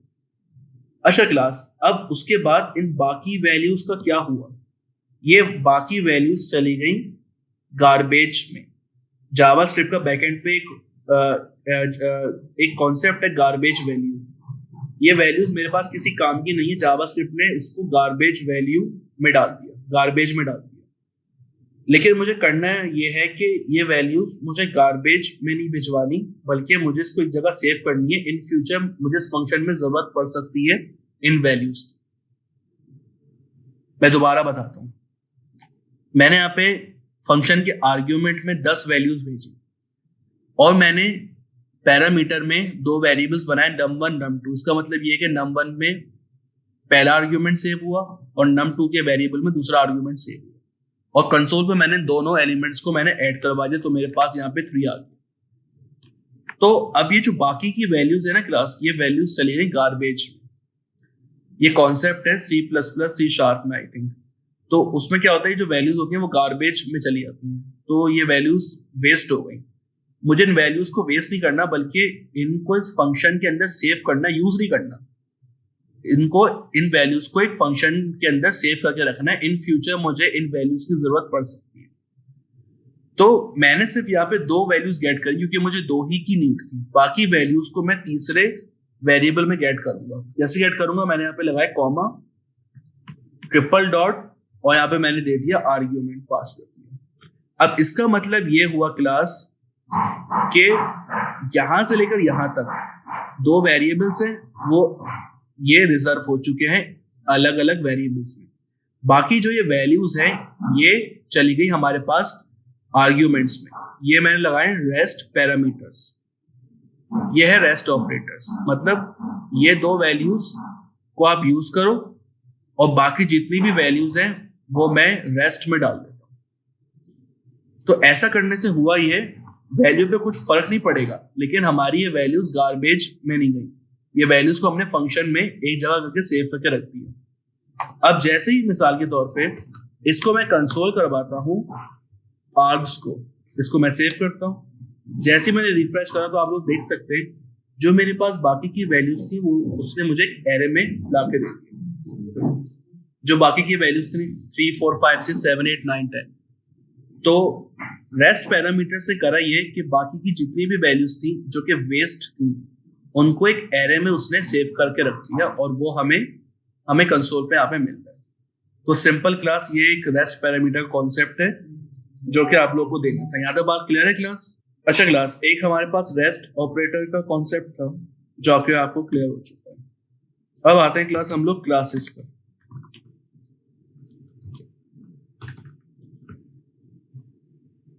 अच्छा क्लास, आप लोगों ने ES5 में जब ऑब्जेक्ट्स पढ़े थे तो ऑब्जेक्ट्स के बाद 71 या 72 चैप्टर में आप लोगों ने कंस्ट्रक्टर्स पढ़े थे, फंक्शन से कंस्ट्रक्टर्स। पहले मैं फंक्शन कंस्ट्रक्टर जो ES5 में हम लोगों ने पढ़े थे वो पहले आपको रिकॉल करवा दूं, फिर बताऊंगा कि क्लासेस क्या होती है। क्लास मैंने यहाँ पे बनाया फंक्शन स्टूडेंट के नाम से, ठीक है।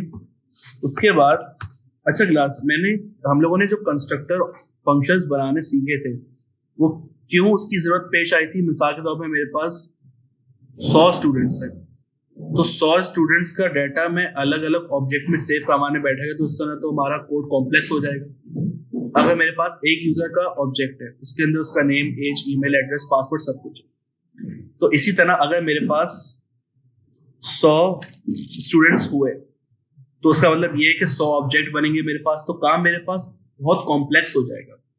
तो इसके लिए हमारे पास इस चीज को ओवरकम करने के लिए हमारे पास आए कंस्ट्रक्टर फंक्शंस, कि आप एक फंक्शन की कॉपी बना के रख दो, जब भी आपको ऑब्जेक्ट बनाना होगा आप उस फंक्शन को बुलाओगे और उस फंक्शन के अंदर वैल्यूज पास कर दोगे।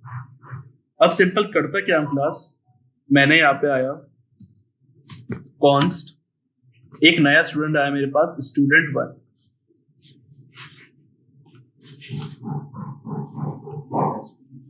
student1 इक्वल टू, मैंने न्यू का कीवर्ड लगाया, स्टूडेंट के फंक्शन को कॉल कर दिया। अब इसके अंदर मैंने यूजर का नेम भेजा, यूजर की एज भेजी, यूजर की ईमेल भेजी और यूजर का एड्रेस भेजा, ठीक है। अच्छा, अब क्लास आप लोगों को पता है सिंपल फंक्शन में मैंने आर्ग्यूमेंट में ये वैल्यूज भेजी, तो पैरामीटर मैं यहाँ पे रिसीव भी करूंगा। पहले पैरामीटर की वैल्यू मैंने नेम से रिसीव कर ली, दूसरे की एज से, तीसरे के ईमेल से और चौथे के एड्रेस से।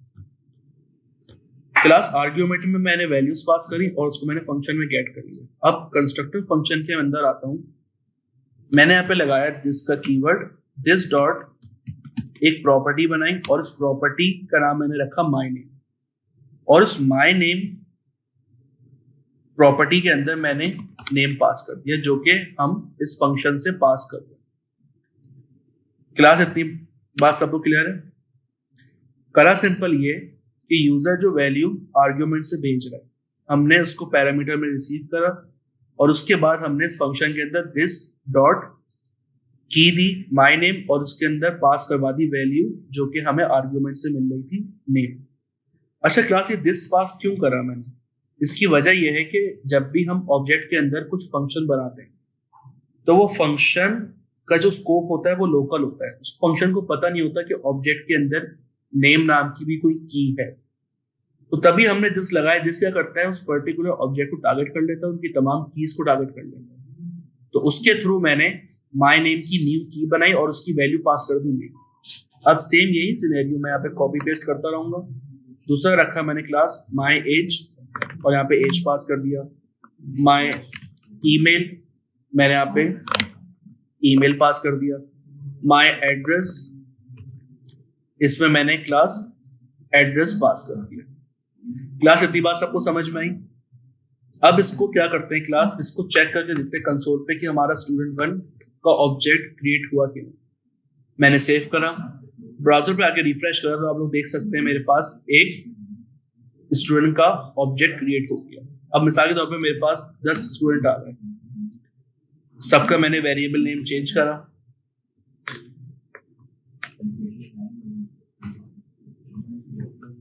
और उसके बाद मैंने सबका डाटा भी चेंज कर दिया। दूसरे का नाम एहसन रखा, तीसरे का नाम हमजा रखा, चौथे का नाम अली रखा, पांचवे का नाम अहमद रखा, और लास्ट का नाम रखा मैंने अरसलान। ठीक है, इसको सेव करता हूं। अब कॉमा लगा के मैंने स्टूडेंट 2 को बुलाया, उसके बाद में मैं बुलाया स्टूडेंट 3 को, फिर स्टूडेंट 4 को, फिर स्टूडेंट 5 एंड लास्ट स्टूडेंट 6। मैंने 6 स्टूडेंट्स का ऑब्जेक्ट क्रिएट करा। अब इसको कंसोल पे जाकर मैं चेक करता हूँ, रिफ्रेश करता हूँ, तो आप लोग देख सकते हैं मेरे पास पर्टिकुलर स्टूडेंट्स का ऑब्जेक्ट क्रिएट हो चुका है। तो क्लास सिंपल ये था, कंस्ट्रक्टर फंक्शन जो कि आपके पास ES5 में होती है। क्लास ये वाली बात सबको क्लियर है।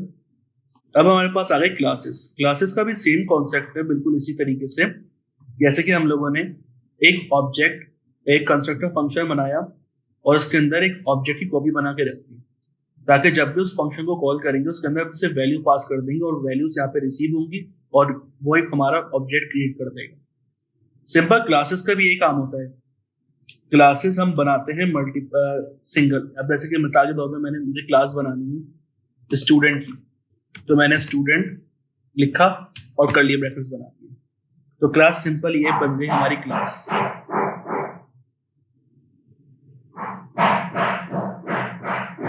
मैंने क्लास का कीवर्ड लगाया और जो क्लास बनानी थी स्टूडेंट की वो मैंने लिख दी। अच्छा, क्लास यहाँ पे आके एक हमारे पास होता है कंस्ट्रक्टर, उसके कंस्ट्रक्टर को कॉल करेंगे और इसके अंदर हम यहाँ पे वैल्यूज देंगे। अब मिसाल के तौर पे मैंने बनाया बार student1 equal to new student. ठीक है, सेम वही काम कर रहा हूँ मैं ये यहाँ पर जो हमने यहाँ पे ऊपर करा। ठीक है, अब यहाँ पे मैंने भेजा फराज, एज भेजी 21 और एड्रेस भेजा मैंने कराची। ठीक है, यहाँ से वैल्यूज भेजी। अब मैं जो रिसीव करूंगा वो मैं इस कंस्ट्रक्टर के पैरेंथेसिस के अंदर करूंगा। मैंने करा नेम, एज, एड्रेस। ठीक है, यहाँ पे आके क्लास मैंने वही सेम काम करा, इसको करा कॉपी, यहाँ पे कर दिया पेस्ट। बिल्कुल सेम टू सेम है, बस फर्क क्या है क्लास कि वो कंस्ट्रक्टर फंक्शन था और एक कंस्ट्रक्टर क्लास कि हमने क्लास का कीवर्ड लगाया, जो सी क्लास बनानी है वो करा, और उसके बाद हम लोगों ने क्लास एक कंस्ट्रक्टर फंक्शन बनाया और उस कंस्ट्रक्टर के अंदर हमने तमाम पैरामीटर्स रिसीव कर दिए। उसके बाद अब मिसाल के तौर पर मेरे पास एक स्टूडेंट आया, स्टूडेंट 1, उसके अंदर पैरेंथेसिस में मैंने डाटा पास कर दिया फराज, 21 और कराची। ये डाटा मेरे पास 3 है। इस डाटा को मैंने पास कर दिया क्लास कंस्ट्रक्टर के पैरेंथेसिस के अंदर। अब इनकी वैल्यूज को मैं सिंपल यहाँ पे गेट कर लूंगा, यहाँ पे एड्रेस के अंदर। ठीक है, वही सिंपल दिस का कीवर्ड लगाया, एक की बनाई और उसकी वैल्यू मैंने नेम पास कर दी, एज और उसकी एज की वैल्यू पास कर दी, एड्रेस और उसकी एड्रेस की वैल्यू। अब सिंपल क्लास करता ये हूं, कंसोल करके देखता हूं मैं स्टूडेंट 1 को, और मैं इसको भी ओपन कर देता हूं कंस्ट्रक्टर फंक्शन को, और यहाँ पे मैं आप लोगों को डिफरेंस दिखाऊंगा कि दोनों में डिफरेंस है क्या। इसको कर देते हैं हम टीचर कर देते हैं। ठीक है, बल्कि स्टूडेंट ही रखते हैं। इसको मैं कर देता हूँ स्टूडेंट 2। ठीक है, इसको कॉपी करते हैं और कंसोल में चेक करते हैं। इसको मैं सेव करता हूँ, ब्राउजर पे आया, कंसोल पे मैंने रिफ्रेश करा, student has already been declared. इसको क्लास कर देते हैं हम लोग, टीचर की क्लास बना, सॉरी टीचर। इसको सेव करा, इस क्लास को मैंने यहाँ पे कॉपी करा, यहाँ पे पेस्ट करा। क्लास में डिफरेंस दिखाना चाह रहा हूँ, देखें क्लास दोनों में कोई डिफरेंस नहीं है। ऊपर हमारा कंस्ट्रक्टर फंक्शन बना हुआ था स्टूडेंट का, उसका डाटा देख सकते हैं आप लोग, और सिंपल नीचे क्लास का कंस्ट्रक्टर बना हुआ था, उसका रिजल्ट देखिए। तो बताने का मकसद ये है कि पहले हमारे पास होते थे कंस्ट्रक्टर फंक्शंस, अब हमारे पास होते हैं क्लास कंस्ट्रक्टर्स। दोनों में फर्क कुछ भी नहीं है, दोनों की वर्किंग बिल्कुल सेम है, दोनों का काम बिल्कुल सेम है, बस फर्क है तो सिर्फ सिंटैक्स का। तो क्लास सिंपल ये था हमारे पास क्लास का कॉन्सेप्ट। जी क्लास, यहां तक कोई सवाल? अच्छा क्लास, हमारे पास रेस्ट ऑपरेटर हो गए, क्लासेस हो गई। अब हम आते हैं फैच के मेथड। क्लास बहुत इंपॉर्टेंट चीज है। फैच का मेथड हम क्यों यूज करते हैं? अगर हमें कोई एपीआई कॉल करवानी है। अब मिसाल के तौर पे अभी हम टेस्टिंग के लिए जो एपीआई यूज करते हैं वो करते हैं जेसन प्लेस होल्डर। ठीक है, पहले लिंक पर आते हैं हम लोग, नीचे आते हैं तो क्लास आप लोग देख सकते हैं यहाँ पे हमारे पास एक एपीआई है। ये टेस्टिंग एपीआई है, डमी एपीआई है, डेटा भी डमी है। क्लास सिंपल क्या करा, यहाँ HTTPS से लेकर टू-डूज तक इसका लिंक कॉपी करा मैंने, यहाँ पे आके सिंपल इसको मैंने पेस्ट करा और एंटर करा। ये हमारे पास क्लास एक एपीआई है, डमी एपीआई। आप लोग देख सकते हैं कि एरे ऑफ ऑब्जेक्ट्स के अंदर मल्टीपल डाटा हमारे पास यहाँ पे सेव है, बहुत सारा डाटा है यहाँ पे, ये देखिए। तो अगर हमें एपीआई कॉल करवानी है, एपीआई का डाटा चाहिए हमें, तो हम यूज करते हैं फैच का मेथड। आप लोग देख सकते हैं यहाँ पे भी फैच का मेथड यूज हुआ है। फैच के मेथड के अंदर हमने उस एपीआई का यूआरएल रखा और उसके अंदर हमने उसका रिस्पॉन्स गेट कर लिया। अब ये काम हम करें कैसे? हम आते हैं यहाँ पर। अच्छा क्लास, अभी जितना पढ़ा है सबको समझ में आ गया? Class constructors, function constructors, rest और स्प्रेड ऑपरेटर्स, सब कुछ क्लियर है क्लास? अच्छा क्लास, अब हम आते हैं फैच के मेथड पे। अब मिसाल के तौर पे मैंने बनाया var API equal to fetch का मेथड लगाया मैंने और इसके अंदर मैंने पास कर दिया। अच्छा क्लास, सिर्फ ये एक पर्टिकुलर एपीआई नहीं है। अगर आप इस वेबसाइट के अंदर आएंगे, थोड़ा नीचे आएंगे तो आप देख सकते हैं पोस्ट की एपीआई बनी हुई है, कमेंट्स की है। आप लोग देख सकते हैं पोस्ट की एपीआई, उसके अंदर 100 पोस्ट हैं, कमेंट्स के अंदर 500 कमेंट्स है, एल्बम के अंदर 100 एल्बम्स हैं, फोटो के अंदर 5000 फोटोज हैं। अभी हम उठाते हैं यूजर का। देखें क्लास, एक एरे ऑफ ऑब्जेक्ट है और उस हर ऑब्जेक्ट के अंदर यूजर की तमाम डिटेल्स है, आईडी है, नेम है, यूजर नेम है, ईमेल है, पासवर्ड है, ईच एंड एवरीथिंग। सिंपल इस पूरे को कॉपी करता हूँ, ये हमारा पूरा एपीआई है। इसको मैंने कॉपी करा और फैच के अंदर इन्वर्टेड कॉमास में इस चीज को पास कर दिया। क्लास, इतनी बात सबको समझ में आई? एपीआई का जो यूआरएल है वो मैंने फैच के मेथड के अंदर पास कर दिया। जी क्लास क्लियर है यहाँ तक? एपीआई का मतलब होता है एप्लीकेशन प्रोग्रामिंग इंटरफेस। अब मिसाल के तौर पे कह सकते हैं कि एपीआई के अंदर हम डाटा पुश भी करवा सकते हैं, भेज भी सकते हैं, कॉल भी करवा सकते हैं, हम अब खुद अपनी एपीआई बना सकते हैं। अब एपीआई ये है हमारी। इस एपीआई को जब मैंने कॉल करा तो इसके कॉल पे मेरे पास ये पूरा डाटा आ गया। ये डाटा किसी ने बनाया होगा, उसके बाद फिर इस एपीआई को डिप्लॉय करा होगा, तो वो आगे की चीजें।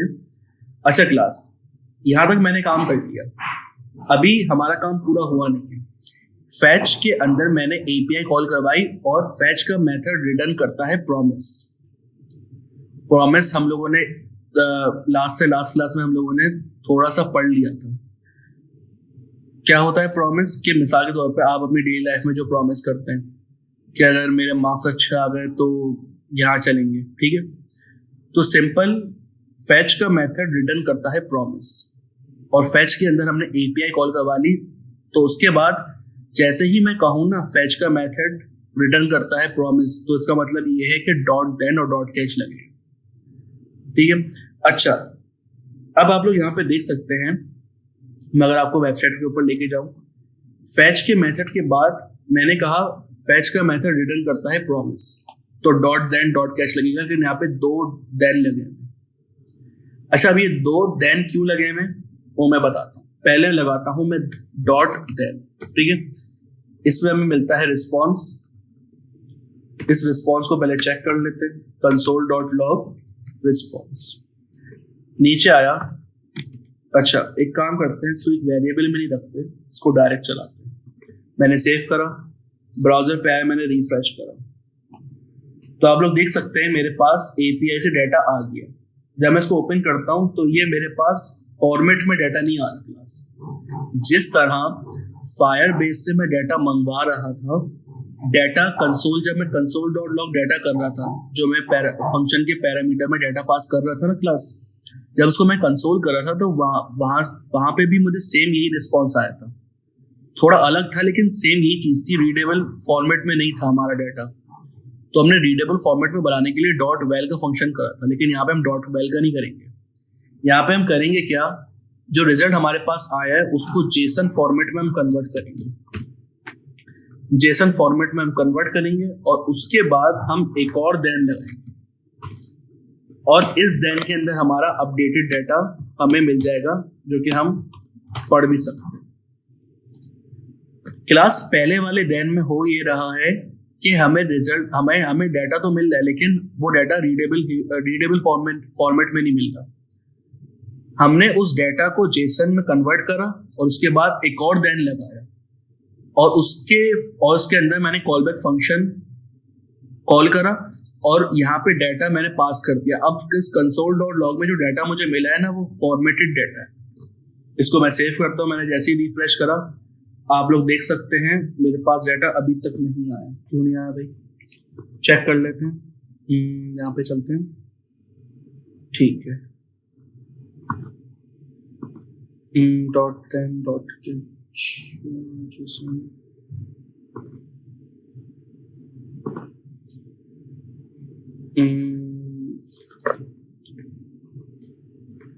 रिस्पॉन्स को सेव करके चेक कर लेते हैं।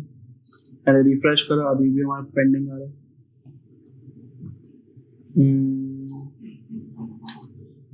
कॉपी करते हैं, यहाँ पे आगे करते हैं, इसको पेस्ट, चेक करते हैं।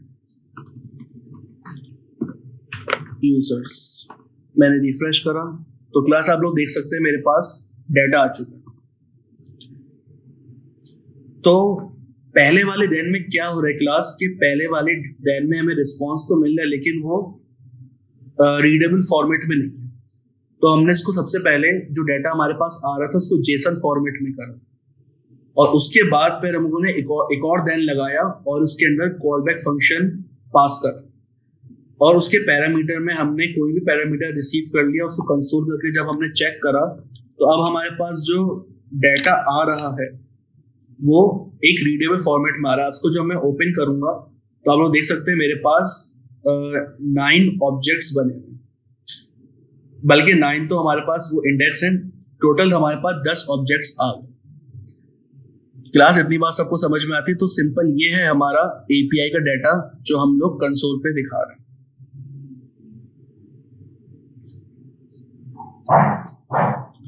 जी क्लास, याद है बात सबको क्लियर है? मैं दोबारा रिपीट कर देता हूँ। फैच का मेथड करता ये है कि अगर आपके पास कोई API है और आपको API का डाटा चाहिए तो फैच वो काम करके देता है।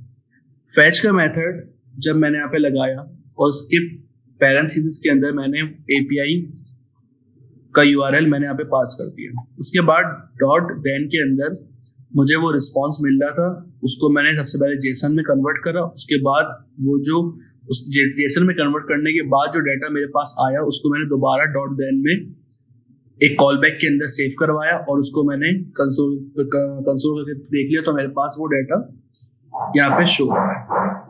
ठीक है क्लास? अच्छा, फैच का मेथड हम लोगों ने देख लिया। अच्छा क्लास, उसके बाद हम लोग देखते हैं प्रॉमिस तो देख चुके हैं हम, लेकिन थोड़ा रिवाइज कर लेते हैं। अच्छा क्लास, प्रॉमिस क्या होता है? मिसाल के तौर पे हम प्रॉमिस यूज क्यों करते हैं? अब हमें पता नहीं है कि डाटा हमारे डेटाबेस में कितने टाइम बाद आ रहा है। कभी टाइम लग भी सकता है, कभी नहीं भी लग सकता। तो यूजर को फ्रंट एंड पे तमाम चीजें दिखा दो, जब डाटा आ जाए तो डाटा तब शो करवा दो। तो जो एक पर्टिकुलर ड्यूरेशन होता है, पर्टिकुलर टाइम होता है डाटा आने का, वो हमें पता नहीं होता कि डाटा कब आए। अब हमारी जावास्क्रिप्ट तो चलती है सिंक्रोनस, तो वो तो वेट करेगा नहीं कि किसी चीज में टाइम लग रहा है एपीआई का डाटा आने में, तो वो तो वेट करेगा नहीं, वो तो तमाम चीजें चला देगा। तो उसके लिए एपीआई का डाटा मंगवाने के लिए, डेटाबेस से डाटा मंगवाने के लिए हम यूज करते हैं प्रोमिसेस। प्रोमिसेस के अंदर 3 स्टेट होती है क्लास। जैसे कि अगर आप नॉर्मल लाइफ में देखें, अगर हम किसी से प्रॉमिस करते हैं तो उसकी 3 स्टेट होती हैं। हमने प्रॉमिस किसी से कर दिया, अब उसके खत्म होने से पहले वो चीज पेंडिंग रहती है। मतलब हमने इसको बता दिया भाई तुम्हारा ये प्रॉमिस है मेरे साथ, तो जब तक वो करता नहीं है उससे पहले वो चीज रहती है पेंडिंग। और जब वो मेरा प्रॉमिस पूरा कर देगा तो रिजॉल्व हो जाएगा, और अगर नहीं करेगा मेरा प्रॉमिस तो वो रिजेक्ट हो जाएगा। तो सिंपल ये सेम सिनेरियो जावास्क्रिप्ट में प्रोमिसेस के साथ है। अब प्रॉमिस हम बनाएं कैसे? एक सिंपल सा सिनेरियो लेते हैं। मिसाल के तौर पे मेरे पास var प्रॉमिस एक वेरिएबल बनाया, न्यू प्रॉमिस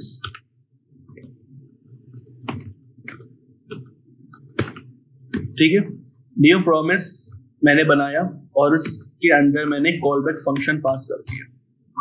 ठीक है क्लास, कॉलबैक फंक्शन पास कर दिया और इसके पैरामीटर में मुझे 2 चीजें मिलती हैं क्लास। एक मिलता है क्लास मुझे क्या, रिजॉल्व, और दूसरा रिजेक्ट।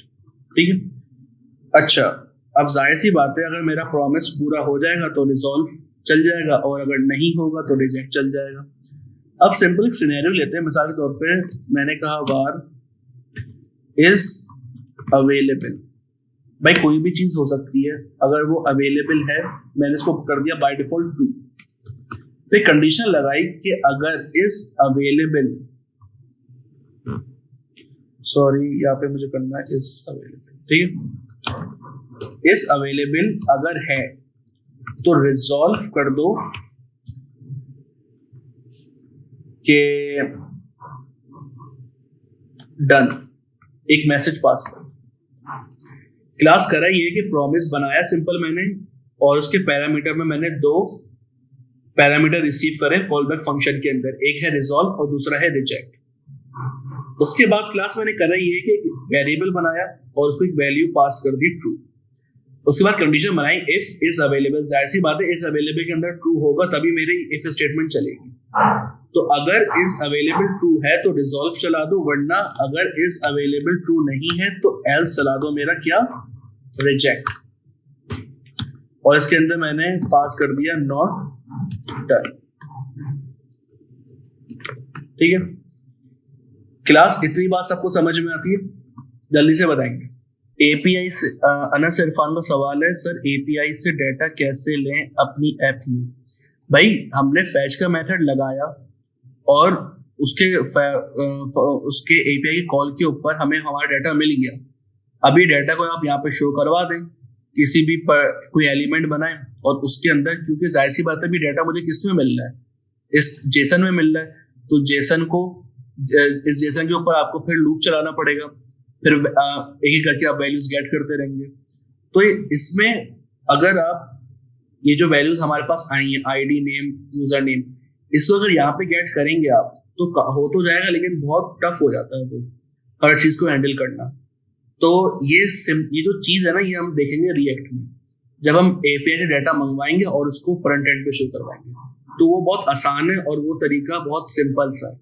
अगर अभी करवा दूंगा समझ में नहीं आएगा, लेकिन सिंपल मुझे कॉन्सेप्ट देना था फैच का कि होता क्या है। जी क्लास, ठीक है।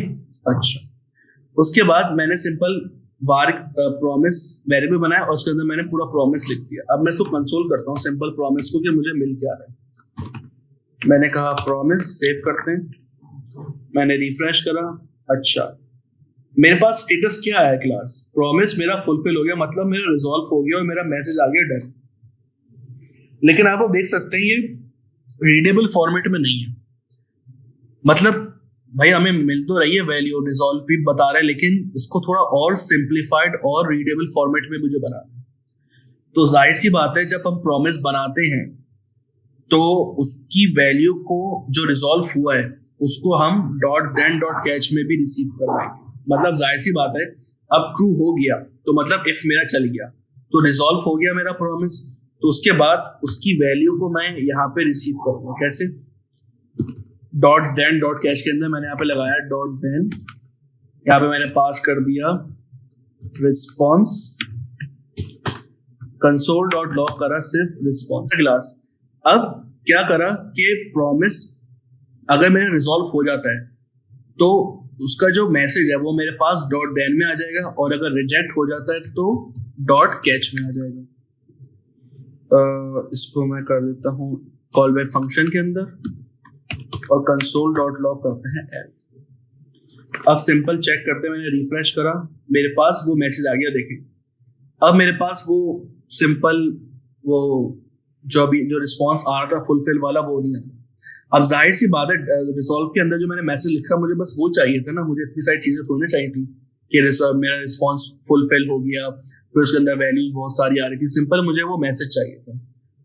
तो सिंपल ये क्लास एक प्रॉमिस का कॉन्सेप्ट है। अब हम इसके अंदर एपीआई भी कॉल करवा सकते हैं। जब तक एपीआई का डाटा नहीं आएगा तब तक बाकी की चीजें भी नहीं चलेंगी। अच्छा, जावास्क्रिप्ट हमारी सिंक्रोनस चलती है क्लास। अब मिसाल के तौर पे कि हम एपीआई से डाटा मंगवा रहे हैं, डेटाबेस से डाटा मंगवा रहे हैं, हमें पता नहीं कितना टाइम लगेगा, लेकिन जावास्क्रिप्ट बाकी की चीजें चला रहा है। तो हमें क्या करना ये है कि जावास्क्रिप्ट जब सिंक्रोनस चलता है वो लाइन बाय लाइन आ रहा है, अगर लाइन में अगर उसको डाटा मिल रहा है, उसको प्रॉमिस या कुछ मिल रहा है, तो हम उसको वहीं पे वेट करवा दें। हम उसको रोक नहीं सकते। रोक हम तीन तरीके से सकते हैं। एसिंक्रोनस जावास्क्रिप्ट, हमारे पास तीन तरीके होते हैं क्लास जावास्क्रिप्ट को सिंक्रोनस से एसिंक्रोनस बनाने के लिए। एक है हमारे पास कॉल बैक, दूसरा है हमारे पास प्रॉमिस, और तीसरा है हमारे पास क्लास क्या, एसिंक अवेट। एसिंक अवेट भी बिल्कुल सेम सिनेरियो है। अभी जो प्रॉमिस मैंने बनाया है, अब मिसाल के तौर पे मेरा जो कोड है वो टॉप टू बॉटम चल रहा है। अब वो यहाँ पर आएगा, यहाँ पे आके रुक जाएगा। जब तक मेरा जो डाटा है वो रिजॉल्व नहीं हो जाता या रिजेक्ट नहीं हो जाता, फैसला नहीं हो जाता कि रिजॉल्व होगा कि रिजेक्ट होगा, तब तक इसके बाद वाला कोड मेरा चलेगा ही, क्योंकि मैंने एसिंक्रोनस यहाँ पे काम करा हुआ है। अब जावास्क्रिप्ट वेट करेगा बैकएंड पर, जब ये काम हो जाएगा उसके बाद फिर बाकी सारी चीजें चलाएगा। तो ये सिंपल एक हायरार्की है एसिंक्रोनस और सिंक्रोनस की, किस तरह चीजें वर्क करती है। तो क्लास ये वाली बात सबको समझ में आती है? ठीक क्लास, अब ये सिंपल हमारा प्रॉमिस हो गया। अब हम आते हैं एसिंक अवेट, जो कि हमारा इस चीज का लास्ट जावास्क्रिप्ट का लास्ट टॉपिक है। ठीक है, इसको सेव करते हैं, हम आते हैं ब्राउजर पे। एसिंक अवेट का पहले सिंटैक्स समझा दूं आप लोगों को होता क्या। एसिंक का कीवर्ड लगता है, अच्छा दो कीवर्ड्स हैं क्लास, एसिंक और अवेट। अब मुझे मिसाल के तौर पे इस फंक्शन को, जब तक फंक्शन रिटर्न नहीं कर जाता, जावास्क्रिप्ट को आगे चलाना नहीं है। तो हम लोग करते ही है कि एसिंक का कीवर्ड लगाते हैं फंक्शन से पहले, और उसके बाद सिंपल फंक्शन बना के उसको सिंपल कॉल करके उसके रिटर्न में हम स्ट्रिंग पास कर देते हैं। तो होगा क्या कि इससे पहले चीजें चल जाएंगी, लेकिन यहाँ पे आके हमारी जावास्क्रिप्ट रुक जाएगी। जब तक ये फंक्शन का काम परफॉर्म नहीं हो जाता वो आगे नहीं चलेगा। थोड़ा और नीचे आते हैं। अच्छा, अब यहाँ पे आने के बाद अवेट कहाँ है? अब मिसाल के तौर पे मैं इसी में कर लेता हूँ, इसको कॉपी करते हैं, नीचे आते हैं, और इसको मैंने करा अनकमिट। ठीक है, और इसको भी कर देते हैं, हम हटा देते हैं। क्लास हमारे पास ये सिंपल एक प्रॉमिस है। ठीक है, अच्छा उसके बाद मैंने करा ये कि यहाँ पे लगाया मैंने एसिंक। ठीक है, फंक्शन से पहले हमारा एसिंक चलता है। ठीक है, एसिंक लगाया मतलब हमारी यहाँ पे अब ये सब जो चीज है हमारी ये एसिंक्रोनस है। ठीक है, जब तक काम हो नहीं जाता हमारा आगे की चीजें चलेंगी। फंक्शन से पहले एसिंक का कीवर्ड लगता है, और उसके बाद मैं नीचे आता हूं, मैंने कहा वार रिजल्ट इक्वल टू अवेट, और ये जो वेरिएबल है प्रॉमिस मैंने ये पास कर दिया। मतलब जब तक प्रॉमिस के अंदर रिजल्ट नहीं आ जाता तब तक इस जगह पे वेट करो। देखिए अवेट का मतलब क्या होता है, वेट करो जब तक प्रॉमिस के अंदर रिजल्ट नहीं आ जाता। अब सिंपल इसको सेव करता हूँ, मैं ब्राउजर को रिफ्रेश करूंगा। अच्छा आई थिंक यहाँ पे नहीं लगेगा।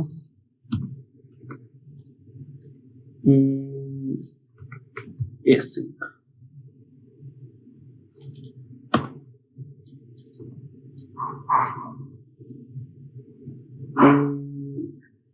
बल्कि काम करते हैं, हटाते हैं इसको, हम बनाते हैं एक फंक्शन।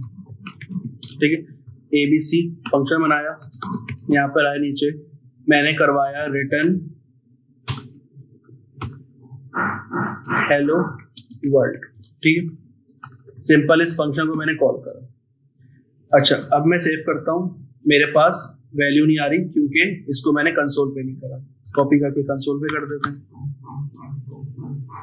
इसको सेव करा, मेरे पास वैल्यू आ गई। ठीक है, अब मिसाल के तौर पर रिटर्न मैं करवा रहा हूँ फैच, रिटर्न करवा रहा हूँ फैच या कोई API कॉल करवा रहा हूँ, तो उस पर क्या करूंगा मैं, यहाँ पर आके यहाँ पर फंक्शन से पहले मैं यूज करूंगा एसिंक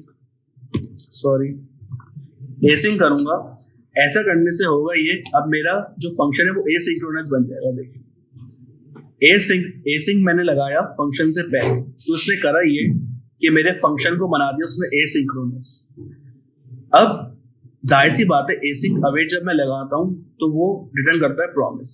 अब जाहिर सी बात है मेरा हेलो वर्ल्ड चल गया तो मतलब मेरा प्रॉमिस फुलफिल हो गया। सिंपल ये सिनेरियो समझ लें आप लोग कि एसिंक हमारा ये होता है कि अगर आप प्रॉमिस नहीं चला रहे, मैंने लगाया सिर्फ एसिंक का कीवर्ड फंक्शन से पहले और बाकी का पूरा काम वही रखा, तो उसने मुझे रिटर्न दिया क्लास किया एक प्रॉमिस, तो एसिंक अवेट का यूज कर लें या पे प्रॉमिस लगा लें। तो अगर आपका जो प्रॉमिस है वो सक्सेसफुल हो जाएगा तो आपको वैल्यू मिल जाएगी हेलो वर्ल्ड की, वरना अदरवाइज आपको मिल जाएगा रिजेक्ट। तो क्लास या तो एसिंक अवेट यूज कर लें या प्रॉमिस यूज कर लें, बात एक ही है। जैसा मैंने आप लोगों को बताया 3 तरीके होते हैं किसी कोड को एसिंक्रोनस चलाने के। एक होता है कॉल बैक, दूसरा होता है प्रॉमिसेस और तीसरा होता है एसिंक अवेट। तीनों में से कोई एक भी चीज यूज कर लें, आपका जो कोड है पर्टिकुलर कोड वो एसिंक्रोनस बिहेवियर एक्ट करेगा। तो क्लास यहाँ तक बात सबको क्लियर है? कोई सवाल यहाँ तक? जैसे कि मुझे API डेटाबेस कॉल करवानी है तो या तो सिंपल मैं प्रॉमिस यूज करूंगा या एसिंक अवेट यूज करूंगा या फिर कॉल बैक फंक्शन। तो तीनों में से कोई भी यूज कर सकते हैं, ये आपके ऊपर। ठीक है, बाकी इसकी अच्छी तरह प्रैक्टिस कीजिएगा, यूट्यूब के ट्यूटोरियल्स देखिएगा और कुछ गूगल की सर्चिंग भी कीजिएगा, कुछ प्रोग्राम्स ढूंढिएगा जिससे ये चीज और क्लियर हो जाए।